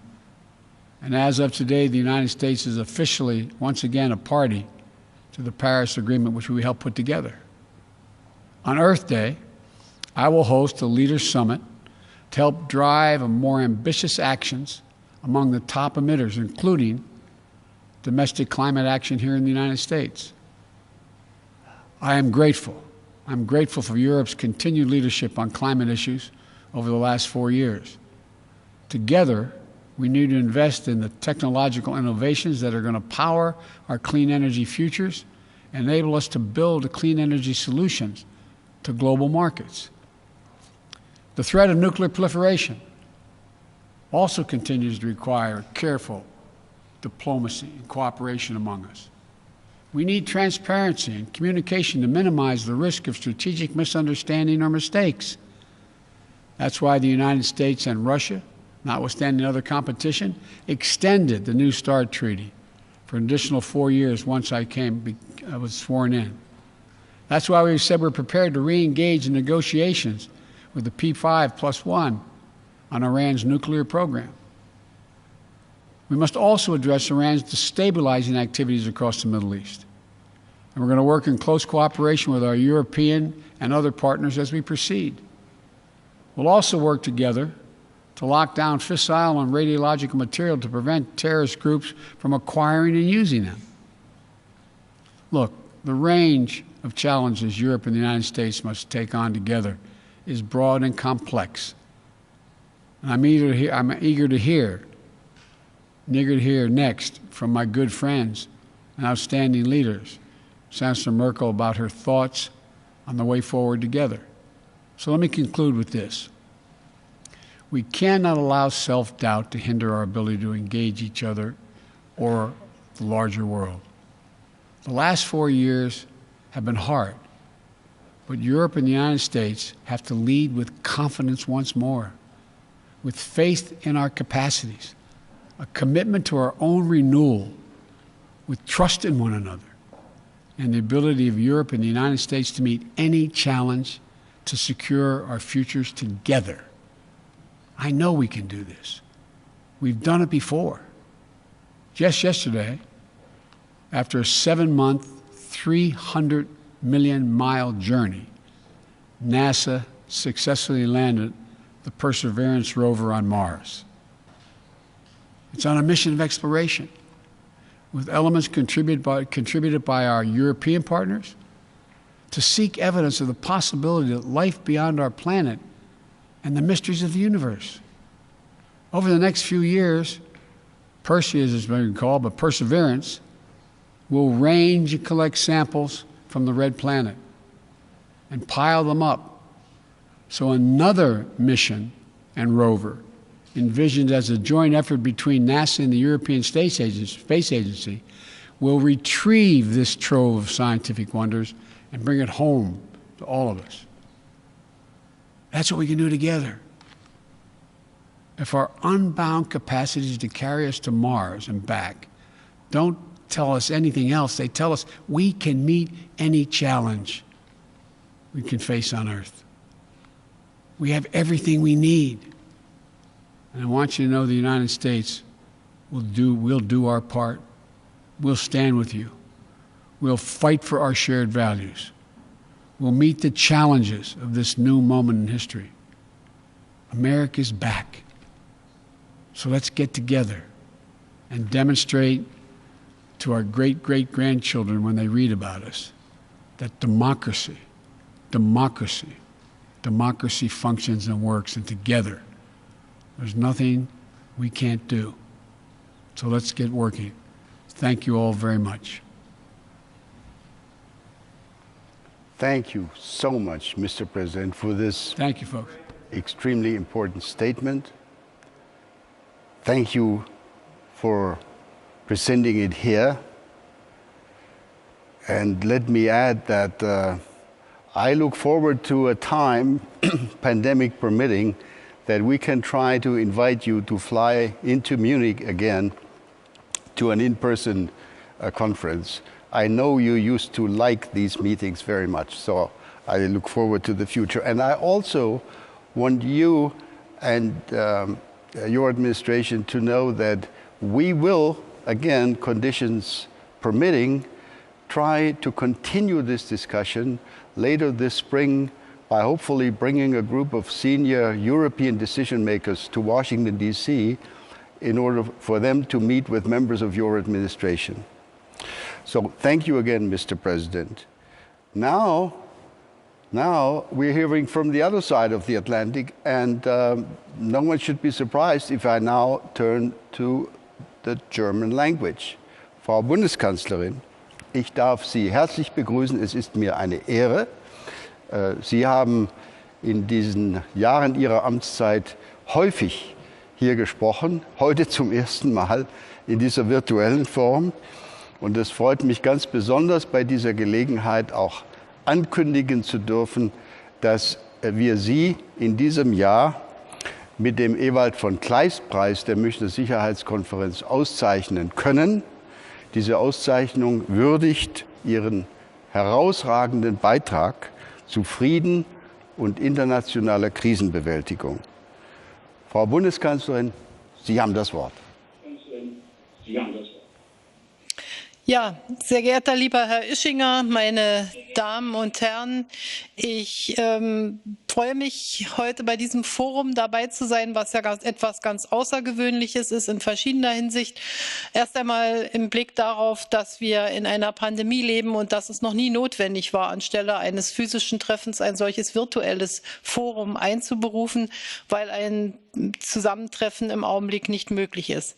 Ich will aber noch einmal kurz zurückgehen zu meiner Rede vor 2 Jahren, als ich Alexander von Humboldt zitierend gesagt habe, auf ihn berufen habe mich und gesagt habe, er hat es benannt, alles ist Wechselwirkung, und hat damit im Grunde vor Jahrhunderten schon darauf hingewiesen, dass das, was wir heute Multilateralismus nennen, nämlich gemeinsame Arbeit, die Grundlage unserer politischen Tätigkeit sein sollten. Und ich glaube, die letzten 2 Jahre haben uns noch einmal vor Augen geführt, dass dieses Bekenntnis zum Multilateralismus richtig und wichtig ist. Und die Pandemiebekämpfung zeigt uns das noch mal in ganz besonderer Weise. Herr Tedros von der Weltgesundheitsorganisation ist vorhin hier aufgetreten, und er hat darauf hingewiesen, wenn nicht alle Menschen geimpft werden, wenn das Virus nicht global besiegt ist, dann ist keiner von uns sicher. Dann hat keiner die Chance, auch wirklich vor diesem Virus in Sicherheit gebracht zu werden. Wir werden immer wieder Mutationen erleben, und deshalb ist die gleichmäßige und schnelle Versorgung aller Menschen auf der Welt sozusagen eine der Hauptaufgaben. Und Deutschland hat gerade bei der G7-Sitzung noch einmal für den ACT-Accelerator und hier insbesondere für die Impffazilität COVAX zusätzliche 1,5 Milliarden Euro zugesagt. Das heißt, insgesamt liegen wir jetzt bei 2,5 Milliarden $ Zusagen für dieses Programm und tun das auch aus Überzeugung. Die gleichen Herausforderungen wie bei der Pandemiebekämpfung, denen stehen wir natürlich gegenüber im Blick auf Klima, auf Artenvielfalt, im Kampf gegen den Terrorismus und mit noch größerer Dringlichkeit als vorher schon im Blick auf die Erfüllung der Nachhaltigkeitsziele, der SDG-Ziele bis zum Jahre 2030. Und all das werden wir nur erreichen können, wenn wir in allen Bereichen unsere Kräfte bündeln und den Sicherheitsbegriff, und das ist ja seitens der Münchner Sicherheitskonferenz durch Sie, Herr Ischinger, schon vor einigen Jahren immer deutlicher geworden, diesen Sicherheitsbegriff als einen Begriff der vernetzten Sicherheit, der multidimensionalen Sicherheit auch zu verstehen. Die Zeichen für Multilateralismus stehen in diesem Jahr sehr viel besser als vor 2 Jahren. Und das hat auch sehr viel damit zu tun, dass Joe Biden der Präsident der Vereinigten Staaten von Amerika geworden ist und seine Rede eben, aber auch die Ankündigung seiner Administration, die ersten haben uns davon überzeugt, dass hier nicht nur gesprochen wird, sondern dass gehandelt wird. Die Rückkehr zum Pariser Klimaabkommen, die Rückkehr in die Weltgesundheitsorganisation, das Mitwirken im UN-Menschenrechtsrat, die Verlängerung des New Start-Abkommens, die Bereitschaft, auch das Iran-Nuklearabkommen wieder in Gang zu setzen. All das sind wichtige Schritte hin zu mehr multilateraler Zusammenarbeit. Und ich kann nur unterstützen, dass es an den demokratischen Ländern ist, nicht nur über Freiheit, über Werte zu sprechen, sondern eben auch Ergebnisse zu bringen und zu den Ergebnissen von Erfolgen auf der Welt beizutragen. In Deutschland gibt es ein Sprichwort, es gibt nichts Gutes, außer man tut es. Und das ist jetzt die Agenda, vor der wir stehen. Und hier spielt die transatlantische Kooperation natürlich eine zentrale Rolle. Was heißt das jetzt für Deutschland als Land, das die transatlantische Partnerschaft immer unterstützt hat und als Mitgliedsland auch der Europäischen Union? Das heißt, wir müssen unser Engagement in allen Bereichen fortsetzen. Und wir müssen auch da handeln, wo man sich anstrengen muss. Und anstrengen, das heißt manchmal auch über den eigenen Schatten springen. Und ich glaube, da sind wir auch in den letzten Jahren einige gute Schritte vorangekommen. 2014 in Wales, als wir über das 2% für die Verteidigungsausgaben gesprochen haben, da haben wir uns ja verpflichtet, in diese Richtung zu arbeiten. Und ich kann heute sagen, dass wir in diesem Jahr jetzt bei 1,5% angekommen sind, nachdem wir 2040 1,1% Verteidigungsausgaben hatten. Und wir fühlen uns natürlich diesem 2%-Ziel weiter verpflichtet und werden auch weiter daran arbeiten. Aber es kommt natürlich auch darauf an, was wir dann in die transatlantische Partnerschaft einbringen. Und ich darf darauf hinweisen, dass Deutschland seit 18 Jahren in Afghanistan an ganz entscheidender Stelle im Norden Afghanistans mit dabei ist, Stabilität zu sichern oder zu erzeugen. Und ich bin sehr dankbar, dass wir jetzt noch mal eine Neubewertung des Friedensprozesses dort in Afghanistan durch die amerikanische Administration haben. Deutschland ist bereit, auch länger in Afghanistan zu bleiben, wenn es der erfolgreichen Mission dient und wenn es uns in eine Position bringt, die auch den demokratischen, den friedliebenden Kräften in Afghanistan wirklich eine Chance gibt. Der Abzug darf nicht darin enden, dass die falschen Kräfte dort die Oberhand gewinnen. Wir sind Rahmennation in Litauen. Wir sind dabei im Kampf gegen den islamistischen Terrorismus. Wir sind im Irak engagiert. Deutschland bekennt sich einerseits zur NATO natürlich als dem zentralen transatlantischen Pfeiler, andererseits aber auch zur europäischen Verteidigungspolitik. Für uns ergänzen sich die beiden Elemente. Sie stehen nicht gegeneinander, sondern sie ergänzen sich und gehören zusammen. Es gibt aus der Interessenlage der Europäischen Union natürlich Dinge, die für uns von ganz besonderer Wichtigkeit sind. Das ist zum Beispiel unser Engagement auch in Afrika oder die Zukunft Syriens. Wir müssen ja sehen, all das sind Länder, die direkt vor der Haustür der Europäischen Union liegen und deshalb uns auch in ganz besonderer Weise tangieren. Deutschland hat sich in den letzten Jahren sehr viel stärker in Afrika engagiert, auch wenn wir sehen müssen, dass gerade Frankreich hier die allermeisten Lasten trägt. Und wir haben dennoch sind wir dabei bei der UN-Mission MINUSMA, bei der Europäischen Mission zur Ausbildung von Streitkräften in Mali, aber jetzt auch in Niger. Und wir unterstützen auch die G5 Sahel-Initiative. Und ich würde mich dafür einsetzen, jetzt auch noch einmal mit den Vereinigten Staaten von Amerika darüber zu sprechen, ob wir diesen Ländern im Kampf gegen den Terrorismus nicht darin helfen, dass wir auch ein Kapitel-7-Mandat der Vereinten Nationen gemeinsam beschließen, was diesen Ländern noch mal sehr viel mehr Unterstützung und Hilfe geben würde im Zusammenhang mit ihrem wirklich schwierigen Kampf gegen den islamistischen Terrorismus. Das Verhältnis zu Afrika ist, glaube ich, von so strategischer Bedeutung, dass es auch ein wichtiges Thema in der transatlantischen Diskussion sein sollte. Und ein Dreh- und Angelpunkt für die Befriedung auch des Kampfes gegen den Terrorismus, gegen den islamistischen Terrorismus, ist die Frage, wie entwickeln sich die Dinge in Libyen. Deutschland hat hier mehr diplomatische Verantwortung übernommen. Ich freue mich, dass der UN-Prozess einige Erfolge zeigt, aber wir dürfen da auch nicht blauäugig sein. Immer noch ist die Gefahr groß, dass Libyen sozusagen Spielball von großen Stellvertretermächten wird und nicht Libyen den Libyern wirklich mit einer politischen Zukunft gehört. Und die Europäische Union setzt sich dafür ein, aber ich denke auch transatlantisch sollten wir uns dafür einsetzen, dass Libyen und seine Zukunft den Libyern gehören. Wir müssen voranbringen, den Verfassungsprozess auch durch die Vereinten Nationen geleitet für Syrien, denn es wird auch hier nur eine friedliche Lösung in Syrien geben, wenn die vielen Menschen, die Syrien verlassen mussten, auch wieder eine politische Zukunft in ihrem Heimatland bekommen.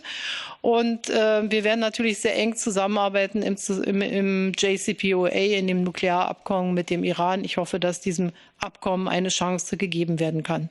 Die transatlantische Partnerschaft hat dann zwei große Aufgaben, über die wir unsere gemeinsamen Strategien entwickeln müssen. Das ist einmal das Verhältnis zu Russland. Wir sind im Blick auf die Souveränität und territoriale Integrität der Ukraine in den letzten Jahren nicht vorangekommen. Und der Minsker Prozess ist zwar ein diplomatisches Mittel, aber die Fortschritte lassen zu wünschen übrig. Russland verwickelt immer wieder Mitgliedstaaten der Europäischen Union in hybride Auseinandersetzungen. Und deshalb ist es ganz wichtig, dass wir hier eine gemeinsame transatlantische Russland-Agenda entwickeln, die einerseits natürlich auch kooperative Angebote macht, aber auf der anderen Seite auch ganz klar die Unterschiede benennt. Und ich kann hier dem amerikanischen Präsidenten nur zustimmen, was auch die Frage einer starken Europäischen Union ist. Daran arbeitet Russland leider zurzeit nicht. Das Zweite und vielleicht noch kompliziertere ist, dass wir eine gemeinsame Agenda gegenüber China entwickeln. China ist auf der einen Seite systemischer Wettbewerber, auf der anderen Seite brauchen wir China für die Lösung globaler Probleme wie des Themas Artenvielfalt, wie des Themas Klimaschutz. Und China hat in den letzten Jahren eben auch an globaler Schlagkraft gewonnen. Und dem müssen wir als transatlantisches Bündnis und als Demokratien der Welt dann auch etwas an Taten entgegensetzen. Deshalb ist zum Beispiel die Frage der Impfstofflieferung jetzt nicht nur aus China und Russland an Länder, die Entwicklungsländer sind wichtig, sondern eben auch die Frage, was können wir über COVAX und was können wir auch als multilaterale Gemeinschaft wie G7 zum Beispiel einsetzen, um das Impfen für Entwicklungsländer, gerade auch in Afrika, voranzubringen. Wir müssen die multilateralen Organisationen wie Weltbank, wie die Welthandelsorganisation, die Weltgesundheitsorganisation, den Internationalen Währungsfonds wieder stärken. Überall dort, wo wir schwach waren, wo wir uns nicht schnell genug entscheiden konnten, auch Veränderungen vorzunehmen, Kapitalerhöhungen vorzunehmen, sind auch subsidiäre Strukturen oder andere Strukturen im asiatischen Raum oft unter der Federführung Chinas entstanden. Und wir müssen durch Taten eben überzeugen, dass wir dem etwas auch entgegensetzen. Es geht also darum, dass wir gemeinsam die strategischen Herausforderungen definieren. Ich glaube, die Agenda ist klar und dass wir da auch gemeinsame Vorgehensweisen entwickeln. Das wird nicht immer Interessengleichheit sein. Ich mache mir darüber keine Illusionen. Da muss man auch offen über die Differenzen sprechen. Aber vom Grundansatz, von der Wertebasis, von der Überzeugung von der Demokratie und ihrer Handlungsfähigkeit haben wir ein breites, gutes, gemeinsames Fundament. Und wir müssen zeigen, dass wir nicht Länder in Abhängigkeiten bringen wollen, sondern dass wir überzeugen wollen von unserer Art zu leben und von unserer Art Politik zu machen. Und deshalb ist die transatlantische Perspektive hier für mich der Kern dieser Bemühungen. Und ich darf nur sagen, es gibt sehr viel zu tun. Deutschland steht für ein neues Kapitel der transatlantischen Partnerschaft bereit. Und ich freue mich, das hier auf diesem Forum der Münchner Sicherheitskonferenz heute sagen zu dürfen. Herzlichen Dank. Vielen Dank, Frau Bundeskanzlerin. Das ist eine sicher viele erfreuende, positive transatlantische Message. Ganz herzlichen Dank dafür. Und jetzt gehen wir direkt von Berlin nach Paris.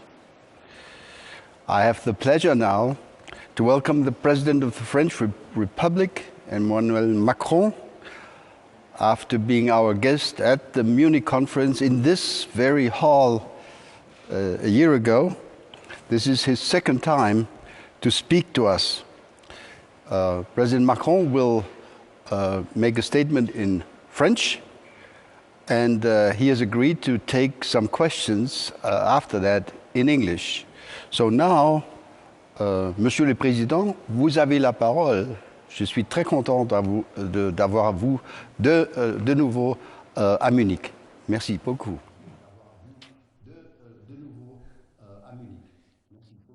Merci beaucoup, Monsieur l'Ambassadeur. Heureux d'être là et de pouvoir juste dire quelques mots peut-être avant de répondre à vos questions. Suite à ce que le président Biden et la chancelière Merkel viennent d'exprimer et dans lequel je me retrouve pleinement. Écoutez, vous nous lancez un défi au fond qui est de savoir comment l'alliance transatlantique et comment l'Ouest peut être utile. Moi, je pense que nous avons un common destiny, en tout cas un rôle historique aujourd'hui. Et je voudrais juste, au fond, partager deux grandes idées. La première chose que nous devons faire, me semble-t-il, entre Américains et Européens qui se retrouvons à nouveau avec une volonté commune d'avancer, de partager les mêmes valeurs, la première chose, c'est d'avoir un multilatéralisme qui produit des résultats, qui soit utile. En matière de climat, Joe et Angela l'ont parfaitement dit, en matière de préservation de nos démocraties, et tout particulièrement quand il s'agit d'ailleurs de préserver la liberté d'expression et d'éviter la haine, le retour de la haine dans nos démocraties. Et la question d'ailleurs de la régulation du numérique est ainsi posée, elle est, je pense, vitale pour nos démocraties. La question aussi du traitement des inégalités, parce que je pense que si nous voulons faire réussir notre mondialisation, et en particulier l'Ouest, mais l'Ouest ne réussira pas l'Alliance transatlantique sans ses voisins, ses voisinages, en particulier l'Afrique, nous devons régler le problème des inégalités dans nos sociétés avec nos voisins. C'est la question de, en particulier, la réponse économique à cette crise. C'est notre agenda avec l'Afrique, c'est notre agenda au FMI pour plaider pour des droits de tirage spéciaux et une augmentation forte. C'est notre agenda de restructuration des dettes africaines, c'est vital. Et puis, évidemment, c'est notre agenda en matière de santé. Là aussi, je rejoins totalement ce que le président Biden et la chancelière Merkel viennent de dire. Nous avons un défi collectif.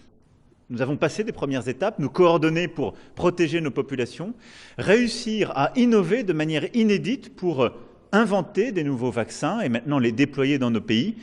Je pense que si nous voulons réussir un multilatéralisme qui produit des résultats, le défi qui nous est posé, c'est à nous, Européens, Américains, de permettre à tous les pays du monde, pauvres et émergents, d'accéder le plus vite possible au diagnostic, au traitement, aux vaccins et d'améliorer leur système de santé. C'est au cœur de l'initiative Act A, lancée en mars 2020 avec l'Organisation mondiale de la santé. C'est le défi qui est le nôtre aujourd'hui. Nous avons, lors du G7, il y a quelques instants, annoncé des sommes importantes, fait, je crois, un pas en avant, très fort. Mais moi, il y a une idée toute simple que je défends. Après avoir échangé avec nos partenaires africains, le continent africain a 6,5 millions de soignants.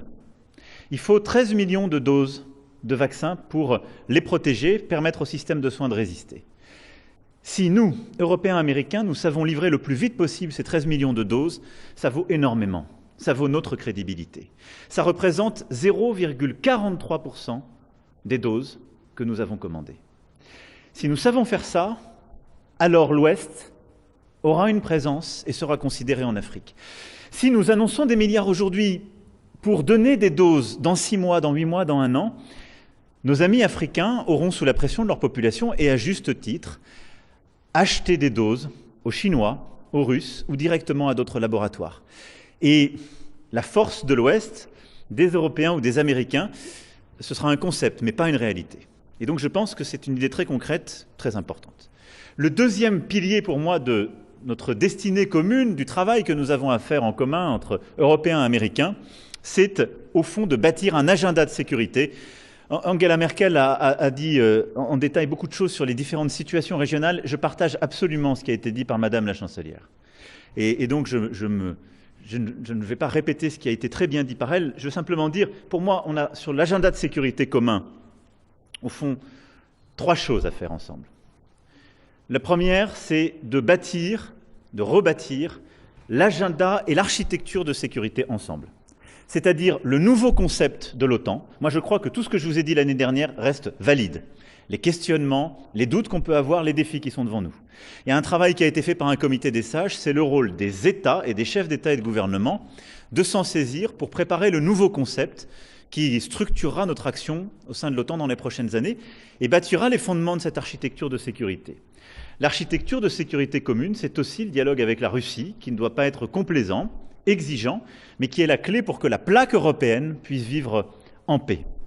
La deuxième chose, c'est de pouvoir fixer les situations régionales.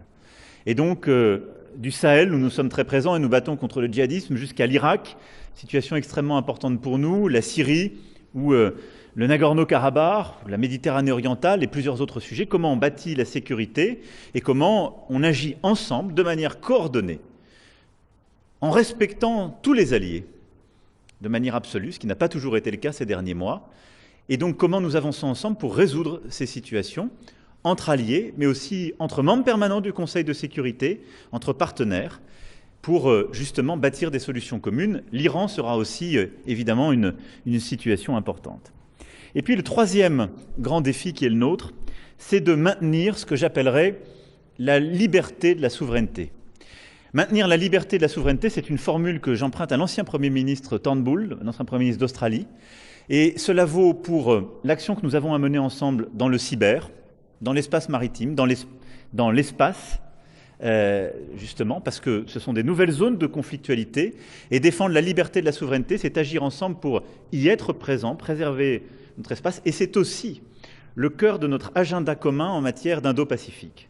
Nous n'avons pas toujours les mêmes approches exactement de cette notion, mais au fond, pour moi, l'objectif que nous devons poursuivre dans cette région, c'est la liberté de la souveraineté. Voilà, résoudre les conflits régionaux, préserver dans les grands espaces de conflictualité la liberté de la souveraineté pour chacun, bâtir une architecture de sécurité et de confiance. Voilà pour moi les éléments clés de cet agenda de sécurité qui est le nôtre. Je ne serai pas plus long parce que je vais pouvoir répondre à vos questions, cher ambassadeur. Merci beaucoup, Monsieur le Président. Thank you, and I think we indeed have time for a few questions. So let me start with a conceptual question. You have explained on several occasions what the concept of strategic autonomy should mean and could mean for Europe, for the European Union. This concept is, speaking here at a transatlantic event, is interpreted by some in the United States as an attempt by Europe to move away from the United States, alienating itself from the US, potentially even damaging NATO. Could you explain to us and to our American listeners why this concept should not stand and would not stand in the way of repairing transatlantic cooperation and trust?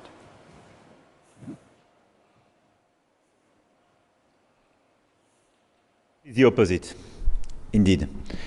First, because when you look at the burden sharing within NATO, a large part of the investment, a large part of the commitments were made by the US. This is why, as Chancellor Merkel fairly said, we have to increase our defense investment. We will reach in the coming month the 2% of our GDP in defense expenditures.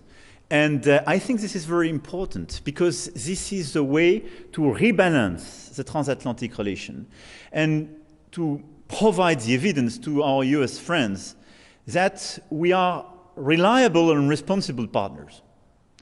And I think having a European Union much more invested in defense makes us much more credible as members of NATO. This is the first point. We reduce the net contribution of the US in the partnership. We take our responsibility, we provide the evidence, we are reliable. The second point is that when you look today at the situation, we need more Europe to deal with our neighborhood. I listened very carefully to President Biden and the common challenges. We do have common challenges in Africa, in Middle East. But we have an agenda which could be not totally different, but with, I would say, perhaps not the same level of priority. One of President Biden's predecessors said at a point of time, now the US is become a Pacific power, meaning looking at China and the Pacific Ocean. It means that it will refocus the US to other regions than our neighborhood. During decades, the US within NATO was totally focused on Europe, defense of Europe, and our neighborhood. And I think it is time for us to take much more of the burden of our own protection. Europe, the European Union, its key members, have to be part of the solution of their own security. When we speak about this architecture of trust and security, when we discuss with Russia or China about ballistic missiles or missiles involving our countries, we should be part of the negotiation. When we speak about security at our borders, it is normal that sometimes the US could decide to be less involved. If we are too much dependent in the US within NATO, we can put ourselves in the situation to be no more protected at our borders. And we experienced this situation in 2013, de facto, in Syria. So I think we have to be a trustful partner. I do believe in NATO. I do believe NATO needs a new political momentum and clarification of its strategic concept. And NATO needs more political approach. And I do believe that the best possible involvement of Europe within NATO is to be much more in charge of its own security and to be much more in charge of this strategic autonomy. This is totally compatible. More than that, given the arguments I just presented, I think it will make NATO even stronger than before. Mr. President, I wish I could keep asking you questions. The television people tell me that we've already run out of time. So the only thing I can say is first, thank you very, very much. Merci beaucoup. And please, when we have a chance, pandemic permitting, to meet again in Munich, please take our next invitation seriously. I would very much love to continue this enormously interesting discussion. Thank you, Monsieur le Président. And now back to Natalie. We've heard priorities that the United States, Germany and France each see on the agenda, on the transatlantic agenda. But what about the role of two large international organizations which are at the center of any transatlantic partnership, the EU and NATO?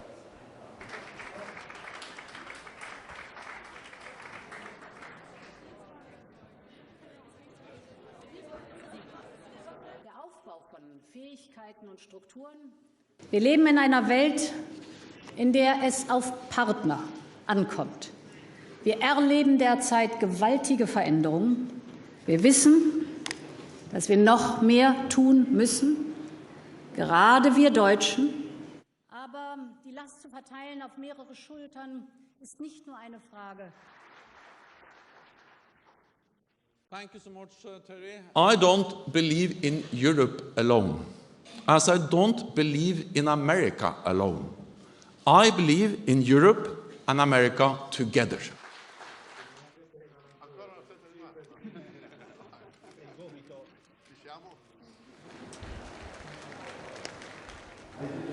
Next segment of our program is devoted to the European Union and to NATO, the key defining institutions that help us navigate through the crisis of the past and of the future. It's my great pleasure now to welcome the President of the Commission of the European Union, Ursula von der Leyen, who has, in fact, participated in every single Munich Security Conference since 2014. Without further ado, I don't want to lose more time here. Over to you, Madam President. You have the floor.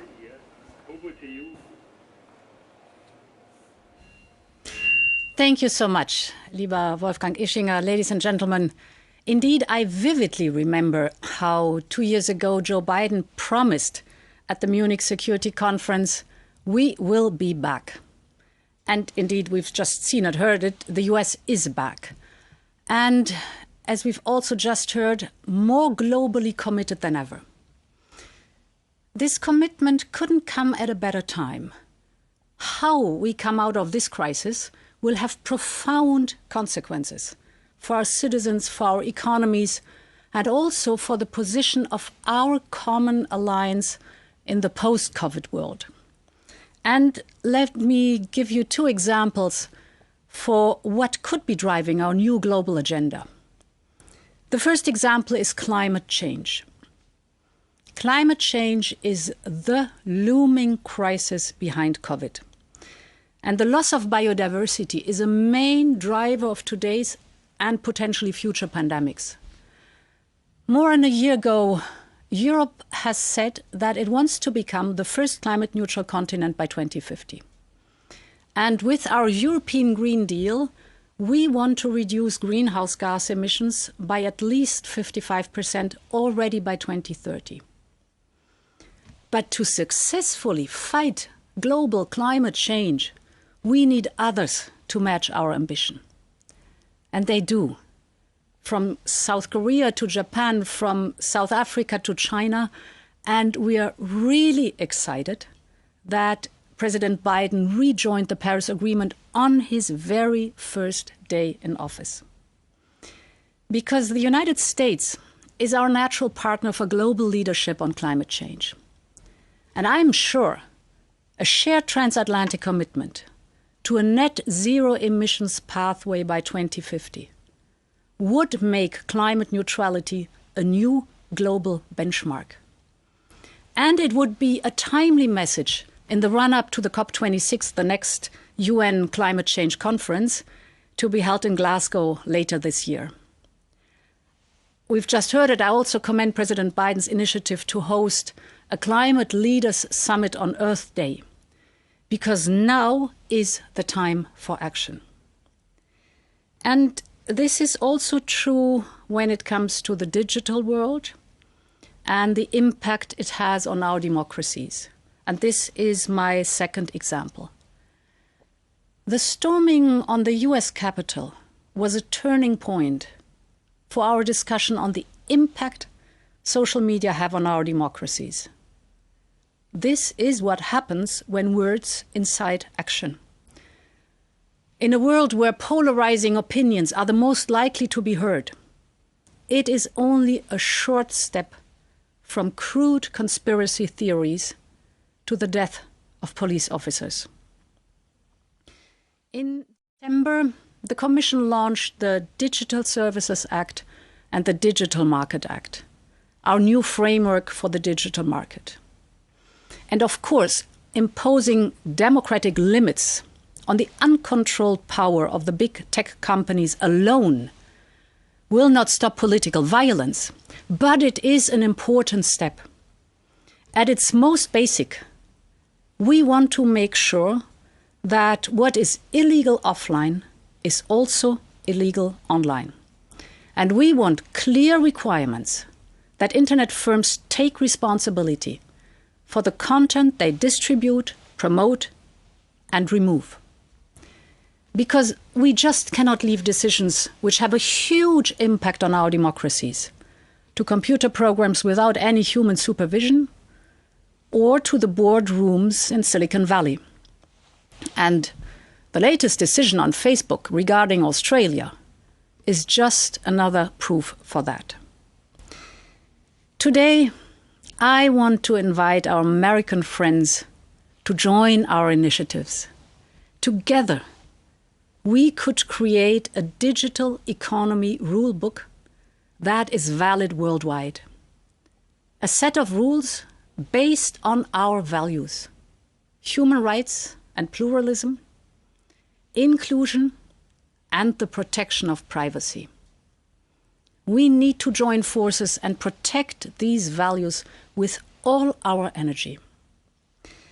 Ladies and gentlemen, a more and more assertive China has shown robust economic growth in 2020, despite the pandemic. And a more and more defiant Russia continues to breach international rules at home and abroad, despite growing protests of its own citizens.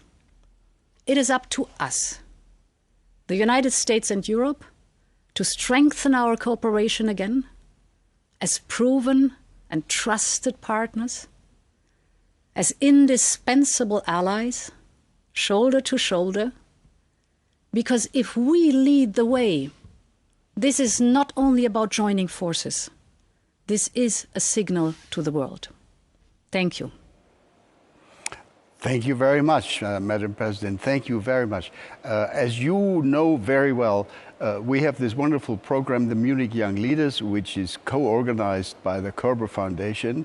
And the first question that we would like to put to you comes from one of our Munich Young Leaders, from Caroline Schmutte from Germany. Caroline, please. The European Union and the United States have a long and fruitful history of cooperation, and it's great to see that energy back under President Biden. However, both sides turned recently inwards, for example, by competing against each other on vaccines. How do you plan to use this new transatlantic energy to lead the European Union out of the pandemic into a strong recovery and to tackle global issues together with the United States? Thank you, Caroline. Madam President. Thank you. Thank you very much for this question.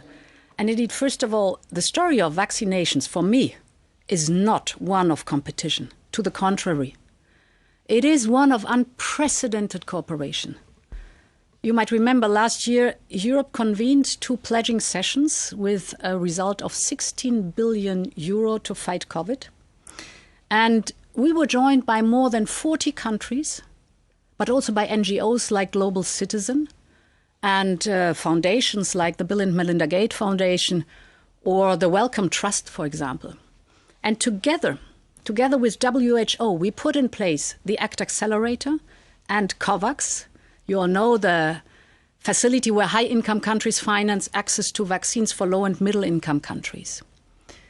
And just 2 hours ago at the meeting of the G7, we doubled our funding to COVAX, and it was exciting to see the pledging of the United States. Indeed, the United States are back.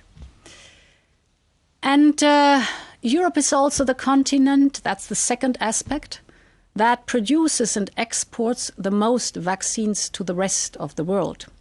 So this also shows that we are walking the talk. We are leading by the power of our example. And finally, yes, you are right.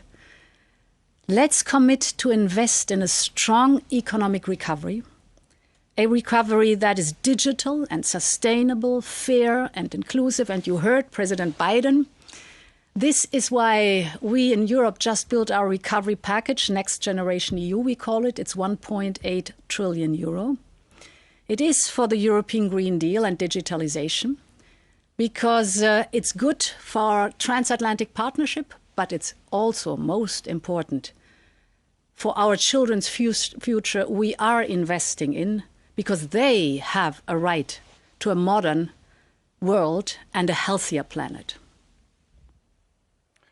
Thank you very much. I think we have time for one last and brief question, and I'd like to go to the issue of trade. What are your priorities, if I may ask, for the future transatlantic trade agenda? Are you in favor, for example, of taking another shot at TTIP? Or what other low-hanging fruit can you identify out there? What's your proposal? Well, trade is a wide subject where we are having many trade agreements worldwide. And indeed, I don't think that TTIP will be revived because we will have, we are not there where the United States left us 4 years ago anymore. The world has changed, the United States have changed, and Europe has changed. But let me also have a look at what our impact in geopolitics is, not only on the point of trade, but also on other topics. So the European Union is an economic superpower. It is the most important export market on the US, India, South Africa, Russia, just to name a few. And when it comes to Africa, it's not China, but Europe is the largest economic partner by far. And we are, by the way, the #1 global regulator. Just recently, we have proposed to set up, indeed, an EU-US Trade and Technology Council. Because we know that those who write global rules are the ones who are shaping the future of their societies. And you heard the president. None of us wants China to do this for us.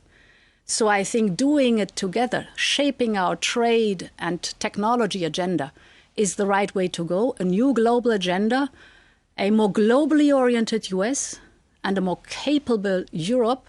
This is how we can tackle the challenges, and Europe is ready for this. Thank you so much. Thank you, President von der Leyen. Actually, we stay in Brussels now and go from the Commission straight to the President of the European Council. Bonjour, Monsieur le Président, President Charles Michel. As President of the Council, I need to look in this camera, right? As President of the Council, Mr. President, you have the authority and the mission to pull together the 27 heads of state and government when it comes to taking strategic decisions on behalf of the entire European Union.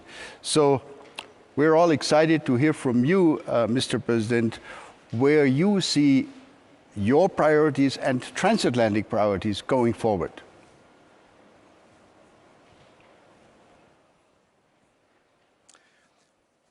First of all, I want to thank you, Ambassador Ischinger. It's a great initiative to bring together again transatlantic partners to discuss the great challenges ahead. In the last 75 years, the relationship between Europe and the United States has been the backbone of the rules-based international order. This partnership is underpinned by multiple pillars: our security and defense alliance through NATO, our strong economic cooperation, and of course, the rich relationship between our peoples. This is a critical time for Europe, for the United States, and for the world. And we are confronted by massive challenges. And this makes our alliance with the US both vibrant and vital. And again, it's more necessary than ever. This is why the European Council, all the 27 European leaders together, have reaffirmed its strategic importance. And I believe both sides now want to rejuvenate and solidify our bond. I call it a new founding pact. It's worth reflecting on what the fundamentals of this pact should be. I sum it up in 3 words: values, prosperity, and influence. First, our values. Together, our values are those of the free world: human dignity, democracy, freedom, and the rule of law. These values represent the cornerstone of our relationship. If our relationship went through 4 bumpy years, it was not because of differences of views or interests. These are normal. Rather, it was because respecting rules and respecting agreements were no longer a given. And that's why we appreciate the commitment expressed by President Biden. We will lead not merely by the example of our power, but by the power of our example. It's precisely when we respect our common values, when we respect each other as equal partners, that we can resolve our differences.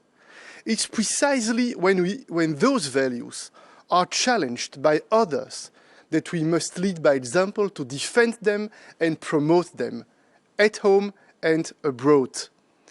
Today, recovering from COVID-19 is our first priority.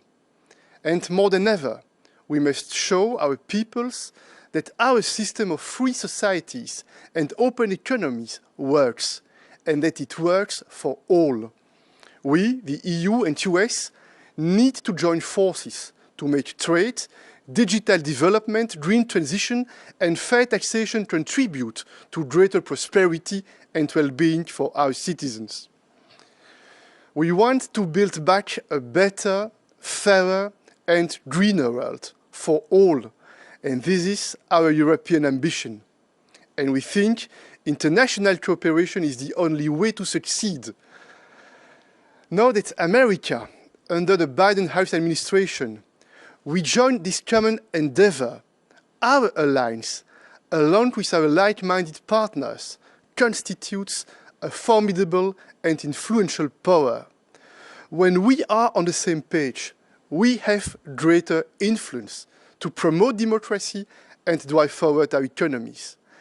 Together we are stronger to defend the rules-based international order from the attacks of autocratic regimes, whether from Russia, China, or Iran. And we are stronger to ensure peace and security. When we share the same view of prosperity and well-being, we have greater capacity to deal with major economic actors, to bring them to more fairness and reciprocity while avoiding detrimental competition between ourselves. A strong partnership needs strong partners, and that's why we, in Europe, are growing stronger to increase our strategic ability to act for our common values, for more prosperity, and for more security. We want to be a strong and reliable partner. Let's make our partnership a powerhouse for a better world. Welcome back, America. Thank you. Thank you, Mr. President. Thank you very much. But if you allow, let me push you just a little bit on this agenda. There are so many issues out there, as have been presented by President Biden, by your colleague Ursula von der Leyen, by Chancellor Merkel, etc. In your view, which ones are the single most important issues that deserve to be tackled between Brussels and Washington in the weeks, months, and hopefully the year or the 2 years to come? Certainly the first priority for us is to work together at the international level, because we think that we need to work in order to develop more prosperity. It means that we need to develop the economic cooperation. And Ursula gave a very good example with the digital transition, the digital agenda. We think indeed that data will be the resource number one of the 21st century. And we think at the same time that we need to facilitate, to to encourage the exchange of data. But we think also that it's important to guarantee that the way the personal data will be used will be accepted by the citizens. The confidence of our citizens is key for the future. On the one hand, we need to develop the innovation, to develop the prosperity based on the artificial intelligence, on the digital transition. On the other hand, we need to guarantee the fundamental freedoms, the fundamental democratic values. I think this is a good example for strong cooperation with the United States and all the other like-minded partners. Certainly, climate change is another topic. I don't speak too much about that because we know that the fact that the United States has decided to rejoin the Paris Agreement is a very strong signal, a very strong message. And my third point is certainly the security topics, the geopolitical topics, China, Russia, how we can work together in order to make sure that we have more positive influence for a better world and in order to promote our strong democratic values. Thank you very much, President Michel. I really appreciate your willingness to participate in this program this afternoon. I'm sure we could continue for lengthy more questions, but we've actually run out of time. I regret with President Macron, we had the same problem a few minutes ago. So thank you very, very much for your willingness, and we will see you again in the Munich Security Conference going forward, I'm quite sure. So now we stay in Brussels actually, but we go from the European Union to NATO. And it's my pleasure to welcome a good old friend, if I may call him that, of the Munich Security Conference, the Secretary General of NATO, Jens Stoltenberg. Welcome, Jens. I'm delighted that you are able to join us also today in this rapid fire program. You've just hosted NATO defense ministers with the new US Secretary of Defense in his first appearance at NATO. So very exciting things are going on. Please, Jens, share with us your vision for the future. Thank you so much, Wolfgang, for that kind introduction. And I'm really delighted to be part of this special edition of the Munich Security Conference at an important juncture in transatlantic relations.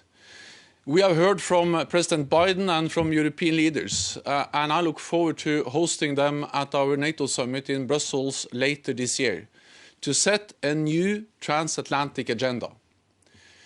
In recent years, we have seen differences between Europe and North America, with serious questions asked about the strength of our alliance on both sides of the Atlantic and competing visions of the transatlantic relations.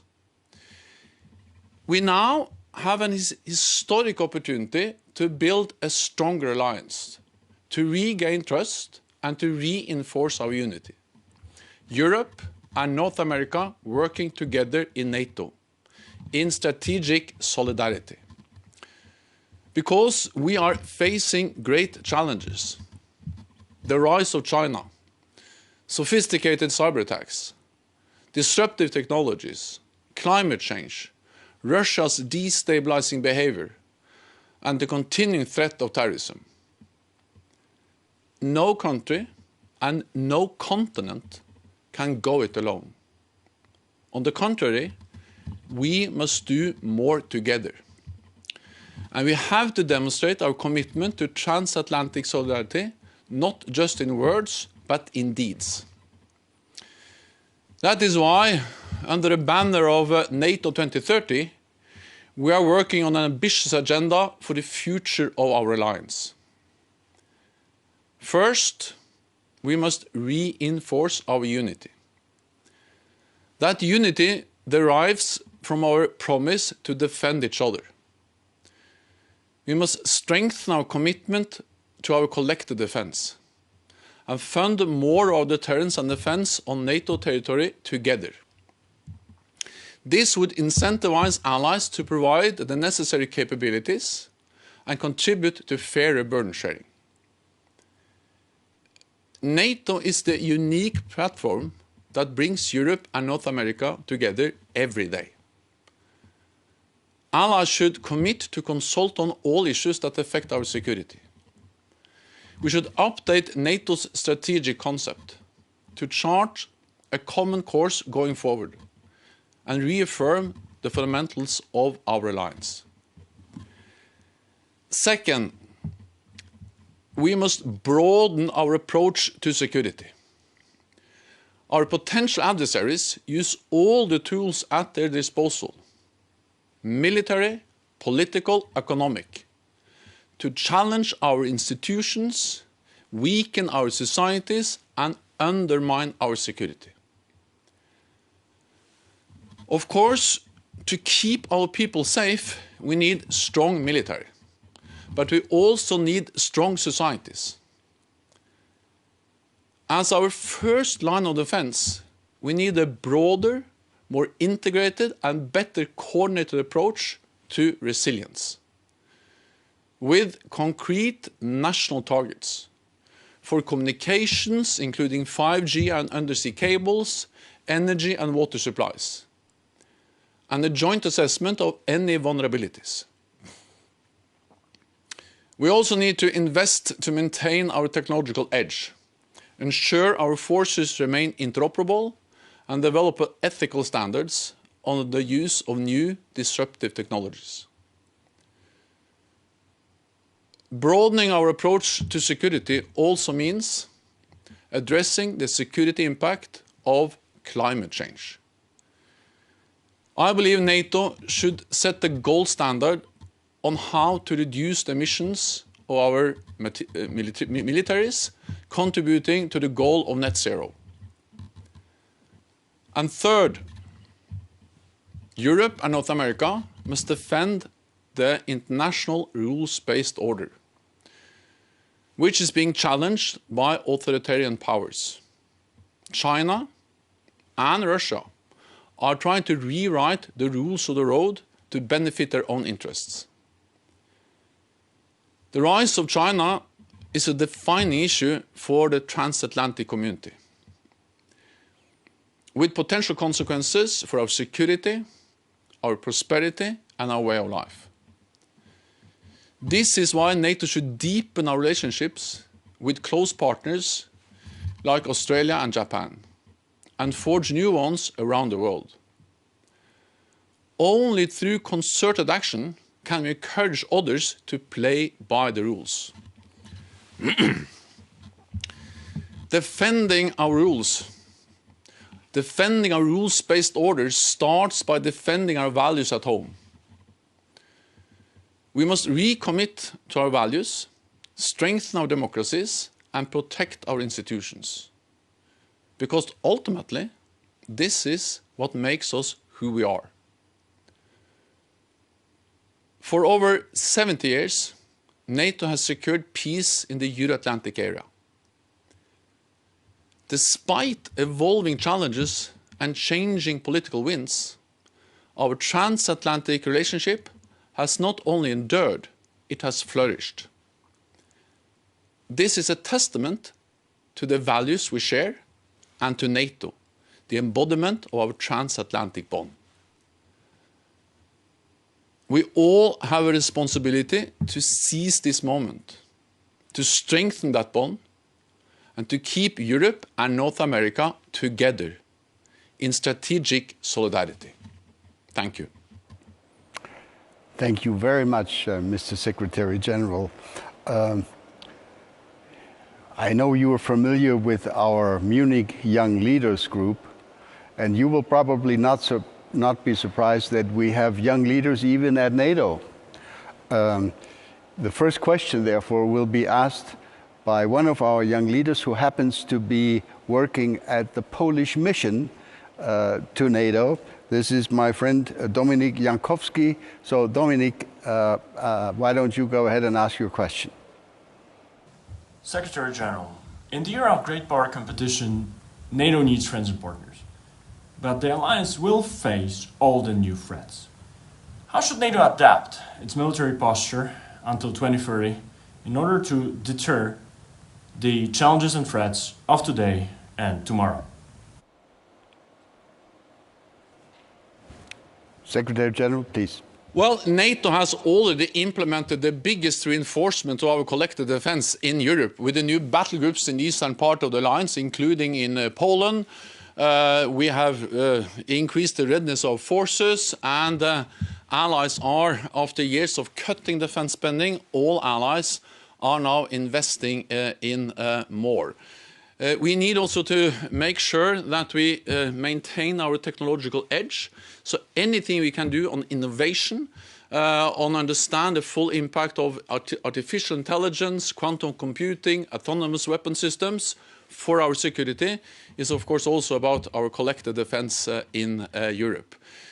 I think the most important thing is that we stay committed to Article 5 and sending a very clear message to any potential adversary that an attack on one ally will trigger the response from the whole alliance. And that's exactly what we can do by further strengthening our collective defense in Europe. Thank you very much. Second question comes from another young leader. Kati Piri is actually a member of the European Parliament. She's from the Netherlands. Kati, your question, please. Secretary General, disinformation has emerged as a crucial challenge to our democracies. Certain state actors, including Russia and China, have made use of the uncertainties of the COVID-19 pandemic to actively undermine faith in NATO and the European Union, governmental institutions, and the democratic system. Now, what actions should NATO member states take to ensure the integrity of their democracies? And what additional action could be taken at the level of NATO? Secretary General, please. Well, I think the use of disinformation is just one example of how our adversaries are using the whole range of the tools for their disposal. Military means, economic means, political means, but also disinformation. And of course, we need to respond to that by focusing more on the resilience of our societies. Strong societies are less vulnerable to disinformation. That's exactly why in the NATO 2030 agenda, resilience is the first line of defense and something we are focusing on as we prepare for the upcoming summit later on this year with all the NATO leaders. But fundamentally, I think that the best way to respond to disinformation is to make sure that we have a free and independent press, journalists that ask the different and difficult questions, that are able to check their sources and make sure that disinformation never prevails. The truth will prevail as long as we have a free and independent press. Thank you very much. I think we have time for one or two brief additional questions. Let me ask one on the relationship between NATO and the European Union. I know, Jens, that you've been very, very strongly engaged in creating better institutional and operational links between the two organizations.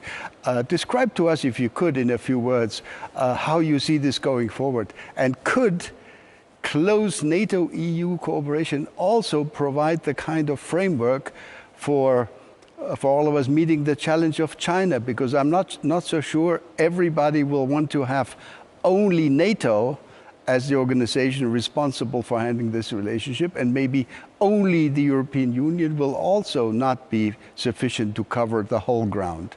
Please.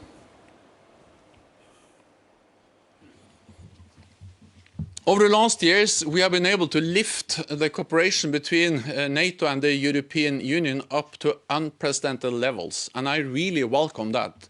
And that's because of the political will from the European Union side and from the NATO side. We work on issues like cyber, fighting terrorism, exercises, maritime security, and on many other issues. And I think that in the future, we will need even more cooperation, NATO and the European Union. You mentioned the security impact of the rise of China, and you are absolutely right. Neither NATO nor the European Union has all the tools we need to address the consequences of the rise of China. We need to work together. Resilience, technology, also areas where there is obvious need for more cooperation between EU and the European and NATO. And I also very much support and welcome the efforts by the European Union on defence, because I really believe that more EU efforts on defence can provide new capabilities, can try to reduce the fragmentation of the European defence industry, which will be good for all of us, and can also increase defence spending. So this is something I support and encourage and welcome very much. Increased defence spending, for instance, in Europe is something that NATO has been calling for many, many years. Now actually it happens. But EU cannot replace NATO. EU cannot protect Europe. This is partly about resources. 20% of NATO's defence spending is coming from EU and NATO allies. It's also partly about geography. Norway and Iceland in the north, or Turkey in the south, or in the west, United States, Canada and United Kingdom. These countries are, of course, important for the defence, the protection of Europe. And thirdly, it's about politics. Any attempt to weaken the transatlantic bond will not only weaken NATO, it will also divide Europe. So we have to have Europe and North America together in NATO. That's the best way, and especially in light of the rising challenges related to terrorism, cyber, but not least the changing global balance of power with the rise of China. And we are very much together. We have to remember that more than 90% of the people living in the European Union, they live in a NATO country. So we really have to work together. And we have a unique opportunity now to strengthen that cooperation, a new transatlantic chapter. I think the message in this conference today has been exactly that, a positive message about working together. And as Secretary General of NATO, I welcome that very much. Jens, I think I have time for one last question. Normally, when we meet at the Munich Security Conference, you would be talking to an expert group of foreign ministers and national security advisors. Today, of course, this program is being broadcast to the wider public. So I'm going to ask you a question that I think is of interest to the wider public. Our previous speakers spent a lot of time talking about climate change, the challenge of it. That is one of the biggest challenges for the global community.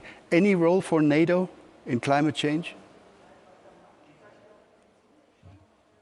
Yes, absolutely. And again, our NATO 2030 agenda is how to make climate change and the security impact of climate change an important, more important issue for NATO. In my previous capacity, before I became Secretary General of NATO, actually I had the privilege of being the UN Special Envoy on climate change.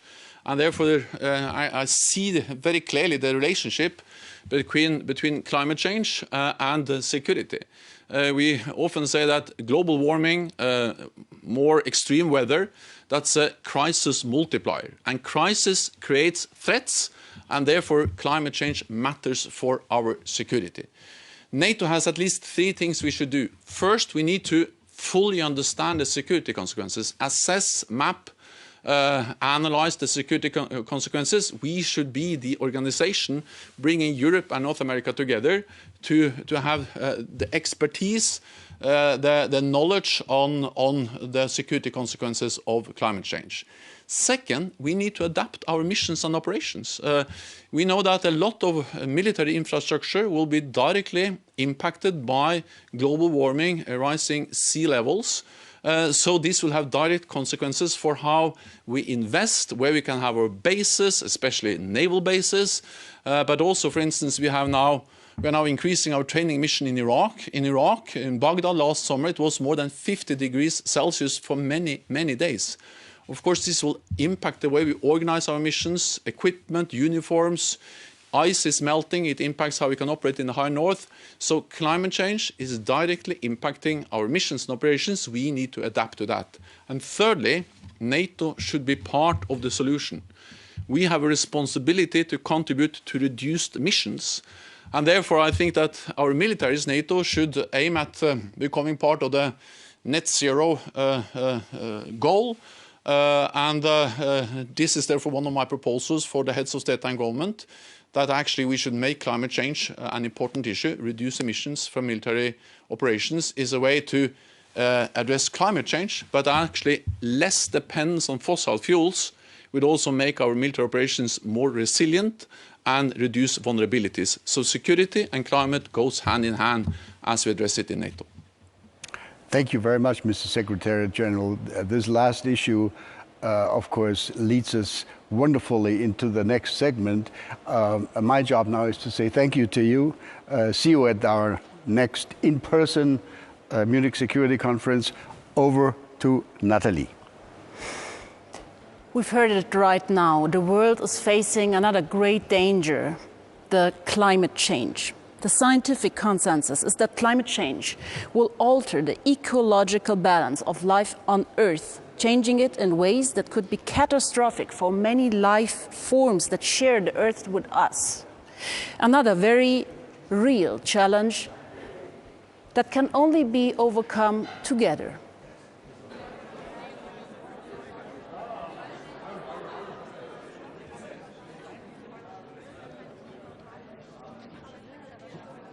There's so much to get ahead of, and I think each and every one of those things, we're going to have massive damages. Anybody who analyzes this. And it infuriates me that these kids have to be out in the streets asking adults to be adults. We should be ashamed of ourselves all around the world.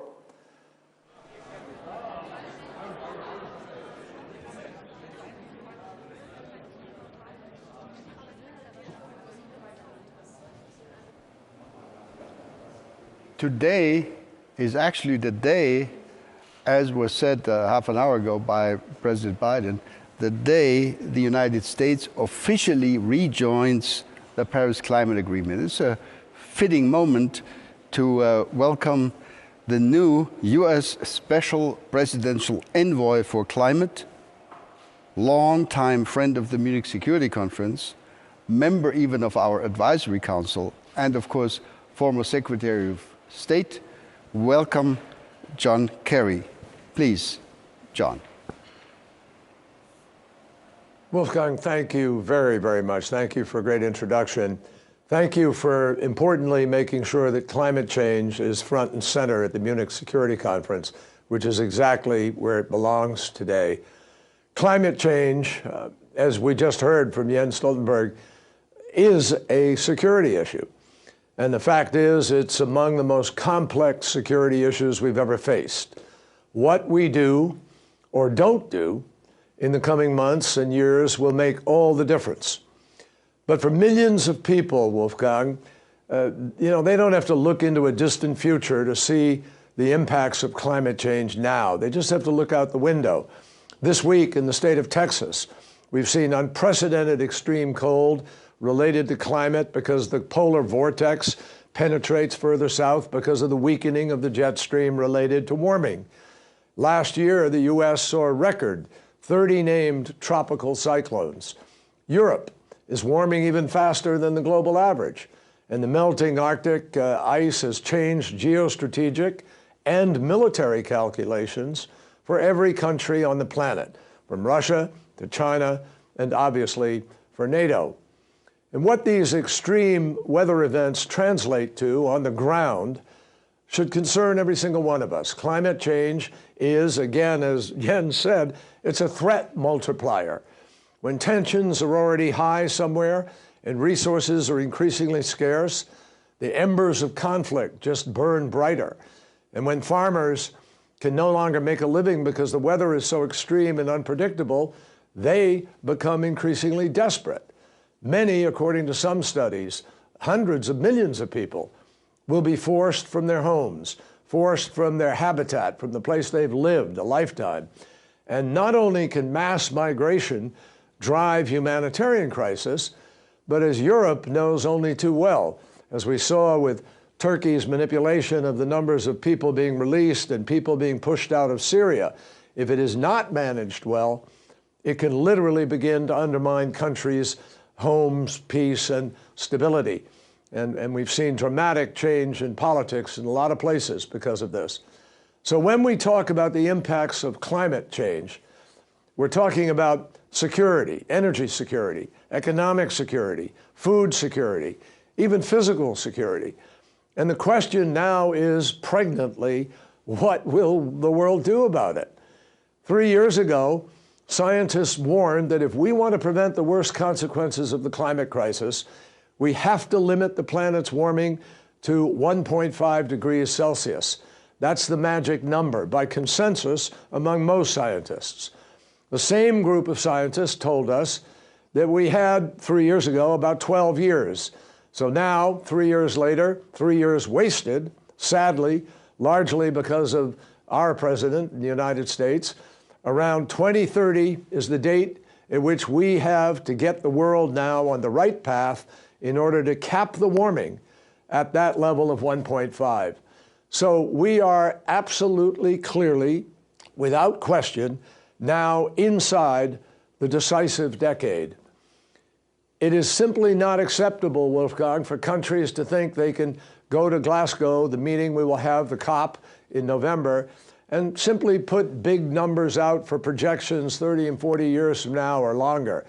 It's what people will do in the next 10 years that matter. That's what we have to talk about. What are we going to do starting now, going to 2030, for the simple reason that if we do not sufficiently reduce our emissions, and that is true for the United States, as it is true for other major emitting countries like China and India and Russia and Japan and so forth, and the EU as a whole, if we don't reduce it, then we simply have not any longer got the possibility of holding the temperature at 1.5 degrees or of having net zero by 2050.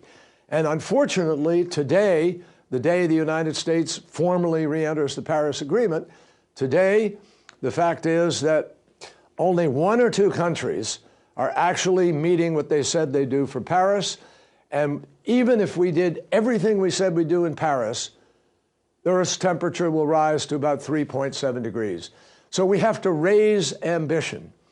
That is why President Biden moved to rejoin the Paris Agreement hours after he was sworn in on day 1. It is a process that takes 30 days. That means that as of today, we are officially back in again. But in rejoining, we got to be really honest with each other. We have to be humble, and most of all, we have to be ambitious. We have to be honest that as a global community, we're not close to where we need to be. We have to be humble because we know the United States was inexcusably absent for 4 years. And most of all, we have to be ambitious, all of us, because we have to get the job done. In November, when we convene in Glasgow for the UN Climate Conference, COP26, I believe it is our last best hope to get all of our nations on the right road to keep us at the 1.5 and achieve a net zero by 2050. We all need to develop not just a number, but a roadmap for how we will actually make the dramatic progress we need to make over the next 10 years, and what we will specifically do to get to net zero by no later than 2050. And we need to be working hand to hand with the private and public sector to provide the finance, which will be critical, finance in the trillions, in order so that countries can do what they have to do. We're already hard at work on this. We will spend the coming weeks and months working very closely with our European allies at the Leader Summit that President Biden will host in April, at the gatherings like the G7, the G20, at Kamilar, at our Oceans Conference, and in the Arctic Council, anywhere and everywhere we can leading into the United Nations meeting in New York in September, and then Glasgow. Wolfgang, there's simply no faking it at this moment. Failure is really not an option if we expect to pass the Earth on in the shape that it needs to be to future generations. And so we all need to determine what success looks like, how to achieve it, and commit ourselves to get this job, above all, to get this job done. Thank you, and I'm happy to take a couple of questions. Thank you, Secretary Kerry. I would like now to invite one of our Munich young leaders, Ottilia Mauknanidze from Zimbabwe, to comment. For the Global South and Africa in particular, climate change and the impact it has is quite dire. It has an impact on human security, on development, on stability, and food security. And that means responses both at local, national, regional, as well as international level have to be crafted to respond to the particular needs. Whether it's the drying up or the high temperatures in the Lake Chad Basin and the Sahel, or the locusts and the rains in East Africa, or the increasing cyclones and flooding in Southern Africa, these are key challenges that Africa faces, but that are also confronted by other regions in the world. Working together through a multilateral system that seeks to respond to these key challenges is important. To do this, beyond the Paris Climate Accord and beyond future-proofing the world, we need to respond to the now, and we need to do it urgently. Thank you, Ms. Monganitze. Secretary Kerry, now we have a question from our Munich young leader, Claudia Gammon from Austria. The US administration's climate plans closely resemble those of the European Union's Green Deal. A transatlantic partnership for climate security would therefore only feel natural. The European Union uses a trading system for carbon emissions, and we're considering additional measures to stop carbon leakage. But what steps could the US and the EU set together to try and build the biggest climate-neutral trading area? Thank you, Claudia. Secretary? Excuse me. Well, Claudia, yes. Claudia, thank you very much for the question. The answer is that we tried to do a trading system in the United States a number of years ago, but we had political challenges in getting it done. We do have a trading system in California, Washington, Oregon, and Canada. We have one on the East Coast called RGGI in the Northeast. And I think that this will increasingly become a key issue between all of us, because many people believe that the biggest return we get on our efforts could come from pricing carbon one way or the other. Obviously, creating a market is a way to price it. So I believe this is going to be very much part of our discussions. We need to come together. Europe and the United States could help by harmonizing some of the regulations and also the finance regulations. I know many companies are beginning to become much more tuned into their stakeholder rather than just shareholder responsibilities. And I think there's going to be increasing focus on disclosure by companies with respect to their preparation for the impacts of climate and the way in which that relates to the investing world. And this disclosure is going to become, I think, a very critical driver of good investment moving into alternative, renewable, sustainable energy, different new kinds of energy, whether it's hydrogen, different initiatives like battery storage or fusion or fission. I mean, there's so many different possibilities. What Europe and the United States could do together, I think, is help focus much of that energy, many of those efforts, and help to create a harmonizing of the definitions and the rules and regulations that will help govern the allocation of capital going forward. We have a second question for you, Secretary, from Shafat Munir from Bangladesh. Special Envoy John Kerry, thank you for your remarks. This is a question on Bangladesh. Bangladesh is going to be a major victim of sea level rise.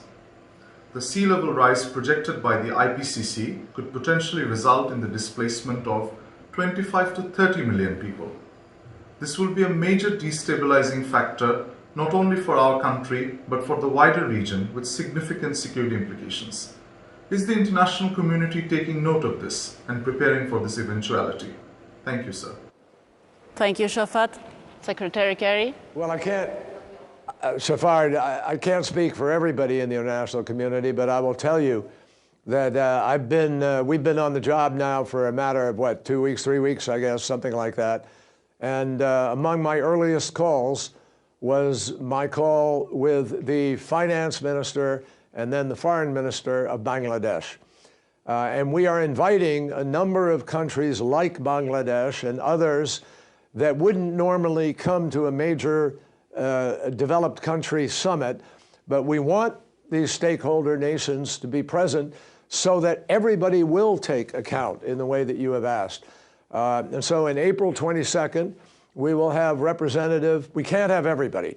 We're not going to run a mini Glasgow, but we are going to have a sufficient number of representative regional participants so that the major emitting countries, the 17 major economies of the world and several other big emitting countries, will take note, as you've said, of the plight of people who are the victims of what has been building now ever since the Industrial Revolution.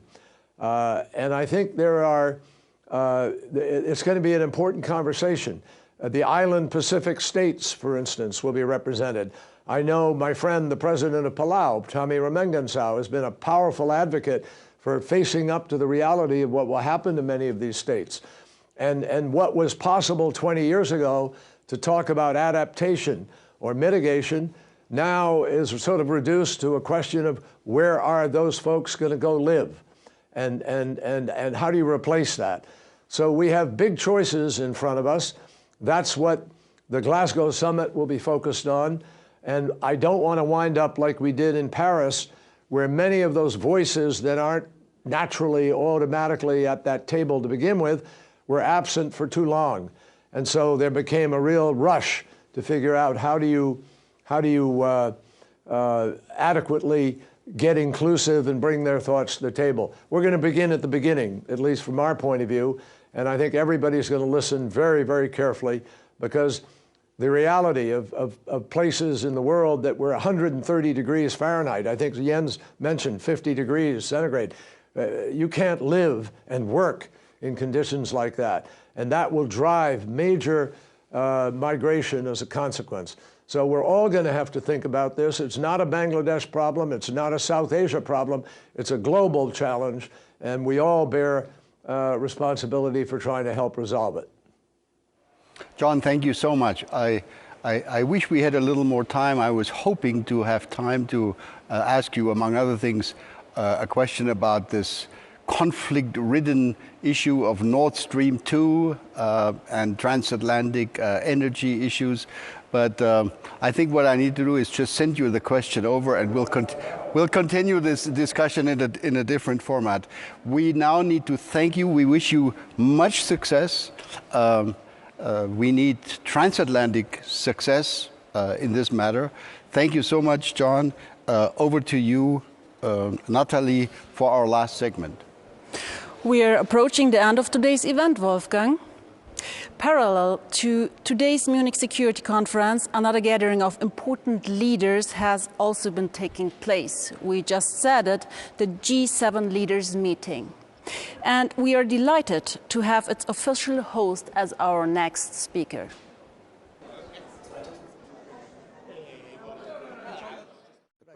Make one brief comment.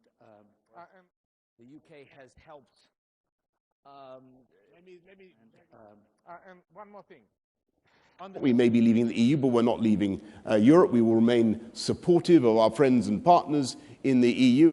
You still have to address it.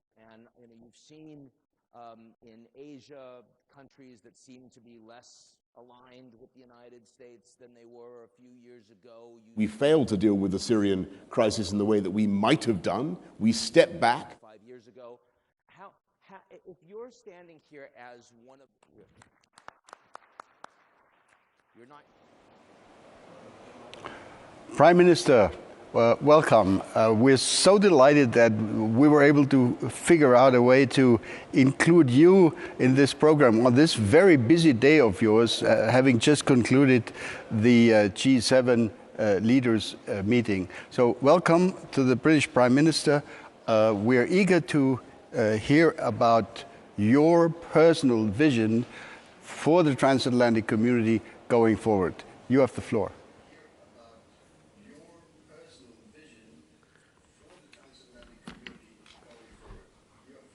Thank you very much. Well, great to see you, Wolfgang, Ambassador Ischinger, and Natalie there, and great to join you all, even if remotely. There's a habit of turning up at occasions such as this and announcing portentously that the West is locked in terminal decline and the Atlantic Alliance is fractured and NATO is in peril and everything we hold dear risks being cast into oblivion. And that industry of pessimism has thrived, I'm afraid, recently, perhaps even in Munich. So without wishing for a moment to downplay the challenges and the dangers that we face in the teeth of a global pandemic, let me respectfully suggest that the gloom has been overdone and we're turning a corner. And the countries we call the West are drawing together and combining their formidable strengths and expertise once again, immensely to everybody's benefit. As you've seen and heard earlier, America is unreservedly back as the leader of the free world, and that is a fantastic thing. And it's vital for our American friends to know that their allies on this side of the Atlantic are willing and able to share the risks and the burdens of addressing the world's toughest problems. And that's exactly why Global Britain is there, and that's what Global Britain is striving to achieve. And I'm delighted to report that I did detect exactly that willingness among my fellow G7 leaders when I chaired a virtual meeting earlier today. The shared goals of the UK's presidency of the G7 are to help the world to build back better and build back greener after the pandemic and minimise the risk of a catastrophe like this happening again. We all have lessons to learn from an experience that none of us would want to repeat. At the last UN General Assembly, I proposed a 5-point plan to protect the world against future pandemics. And today, the G7 agreed to explore a treaty on pandemic preparedness, working through the World Health Organization, which would enshrine the actions that countries need to take to safeguard everyone against another COVID. I intend to bring together my fellow leaders, scientists, and international organizations for collective defense against the next pathogen, just as we unite against military threats. The heroic endeavours of the world's scientists produced safe and effective vaccines against COVID in barely 300 days. In future, we should aim to telescope that even more. By drawing together our resources, we should seek to develop vaccines against emerging diseases in 100 days. Even in the early weeks of the pandemic, I hope that we in the UK resisted the temptations of a sauve-qui-peut approach, and we tried to keep the flame of global cooperation alive. We helped to establish COVAX, the global alliance to bring COVID vaccines to developing countries, and today Britain ranks among COVAX's biggest donors, with the aim of supplying 1 billion doses to 92 nations. And we will also share the majority of any surplus from our domestic vaccination programme. When Oxford University and AstraZeneca began their momentous effort against COVID, their express aim was to design a vaccine that would be cheap to obtain and easy to store, so that it could be speedily administered by every country. Protecting ourselves also means tracking the virus's mutations, and nearly half of all the genome sequencing of possible COVID variants anywhere in the world has taken place in the UK. Now, we need to mobilise our shared experience to create an early warning system for the next pathogen, enabled by a worldwide network of pandemic surveillance centres. And the UK intends to work alongside the WHO and our friends to bring this about. If anything good can possibly come from this tragedy, we've at least been given the chance to build a global recovery on new and green foundations, so that humanity can prosper without imperiling the planet. And to that end, Britain, as you've just been hearing from John Kerry, will be hosting the COP26 in Glasgow in November. And I'm delighted that America, under President Biden's leadership, has rejoined the Paris Agreement. The UK's aim will be to help rally as many countries as possible behind the target of net zero by 2050. We were the first industrialised nation to adopt this goal, and we've made it legally binding and published our plan for a green industrial revolution to show how we will get there. So I hope that other countries will follow the UK's example. But we can only address global problems alongside our friends and extend Britain's influence around the world if the UK itself and our own citizens are safe, including from the terrorist threats that we all face. The starting point of our integrated review of foreign, defence and development policy, which will be published next month, is that the success of global Britain depends on the security of our homeland and the stability of the Euro-Atlantic area. If climate change and pandemics are silent and insidious threats, hostile states may seek to harm our people in more direct and obvious ways, as the Russian state did with reckless abandon in Salisbury 3 years ago, only to collide with the implacable, immovable rock of transatlantic solidarity, sanctions, and coordinated diplomatic expulsions. An outstanding act of collective security for which, once again, I thank our friends. If we are to assure our safety, our democracies need to strengthen their capabilities to meet the rigours of an ever more competitive world. And it's precisely for that reason that we can keep our people safe, by fulfilling our obligations to NATO and enhancing the UK's global influence. That's the reason I've decided to bolster our armed forces with the biggest increase in our defence budget since the Cold War. The UK's defence spending will rise by £24 billion over the next 4 years, comfortably exceeding the NATO pledge to invest 2% of GDP, and ensuring that we retain the biggest defence budget in Europe and the second largest in NATO after the United States.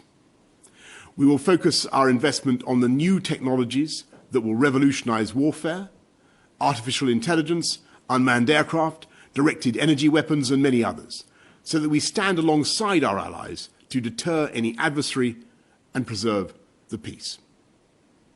This year, the Royal Navy's new aircraft carrier, HMS Queen Elizabeth, will embark on her maiden deployment, sailing 20,000 nautical miles to the Indo-Pacific and back. On her flight deck will be a squadron of F-35 jets from the US Marine Corps.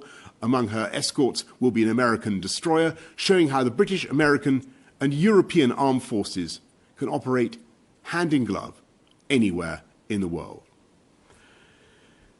But investing in new capabilities is not an end in itself. The purpose of the military instrument is to strengthen diplomacy and therefore maximise the chances of a success. We do not wish to live in a world of unchecked rivalry or decoupling or obstacles to sensible cooperation and global economic growth. Nor are we concerned solely with trade. I hope the UK has shown by our actions that we will defend our values as well as our interests. For the first time in nearly 50 years, we now have the power to impose independent national sanctions, allowing the UK to act swiftly and robustly. Our first decision was to create a Magnitsky regime designed to punish human rights offenders. The UK then became the first European country to sanction senior figures in Belarus after the stolen election. We've now imposed sanctions on over 50 human rights violators, including from Russia, Myanmar and Zimbabwe. We have consistently spoken out against China's repression of the Uyghur people in Xinjiang province and will continue to do so. We've introduced new measures to ensure that the supply chains of UK companies are not tainted by the violations in Xinjiang. After China broke a treaty and imposed a repressive national security law on Hong Kong, the UK offered nearly 3 million of the territory's people a route to British citizenship. We acted quickly and willingly, with cross-party support at home, to keep faith with the people of Hong Kong. Now that we've left the EU, Parliament has a greater say over foreign policy, and this has only reinforced our national determination to be a force for good in the world.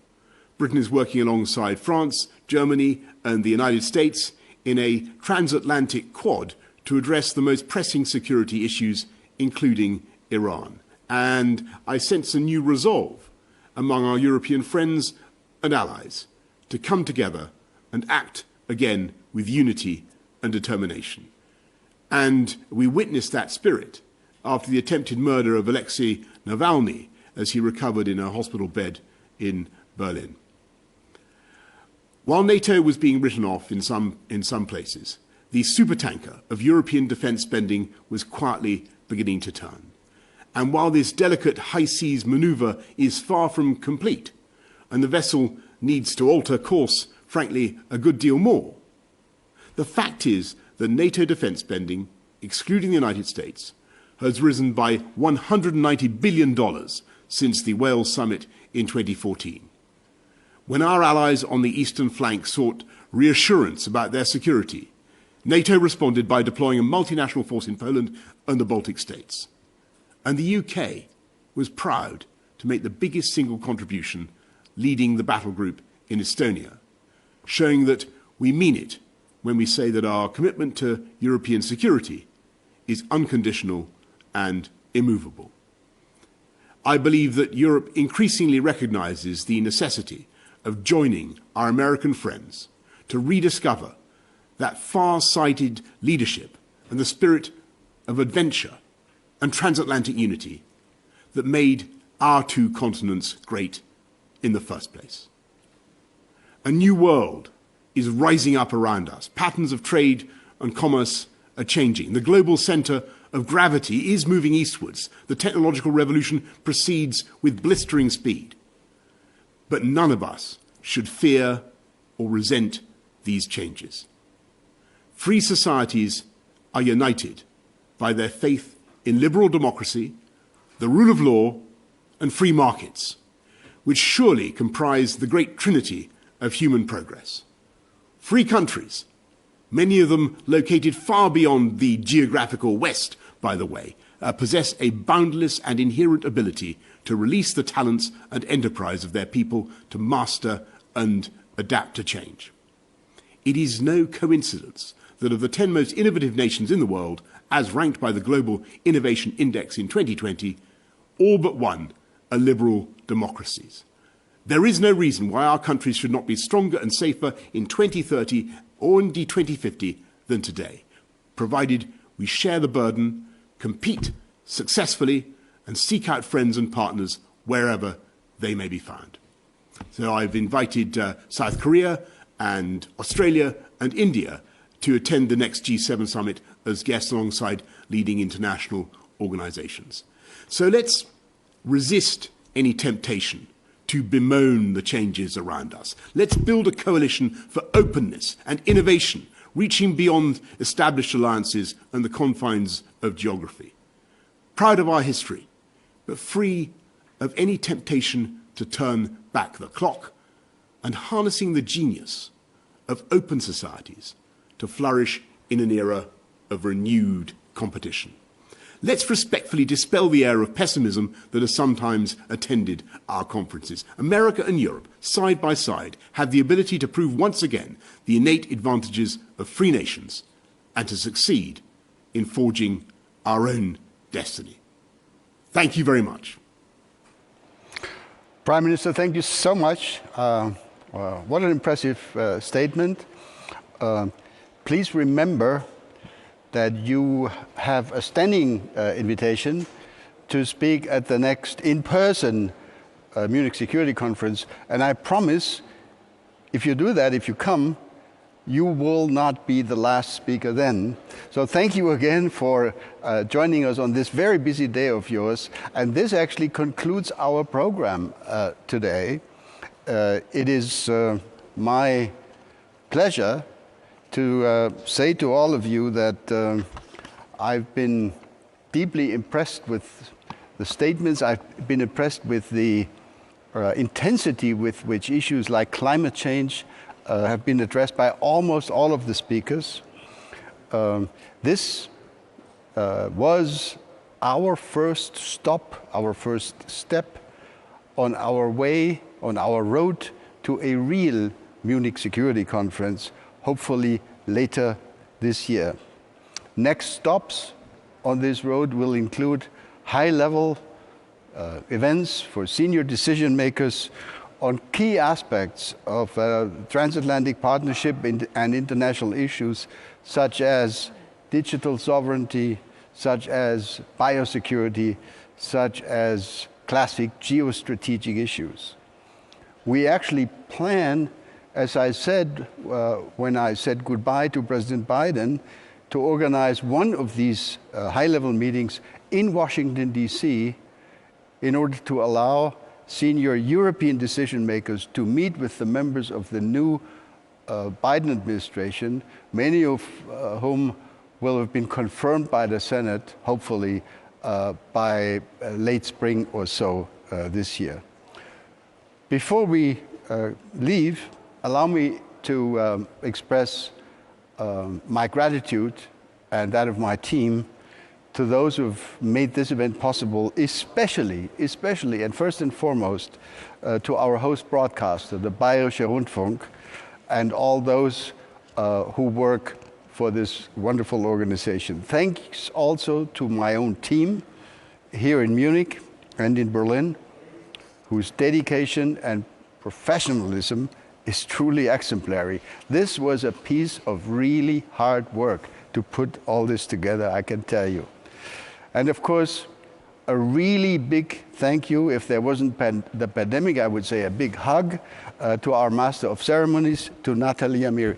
Danke, Nathalie. Thank you so much. Over to you. My pleasure. Thank you for having me. This brings us to the end of the special edition of the Munich Security Conference 2021. Reminding us of Ambassador Ischinger's words of a world in danger, let us hope that some of the ideas shared today will help to make the world a less dangerous place, protecting the Earth itself, its inhabitants, and the natural resources it provides us. We also hope that we will be able to return to the stage at Bayerischer Hof, filled with high-ranking officials and experts on global matters, for an in-person Munich Security Conference, perhaps still in 2021. Thank you very much.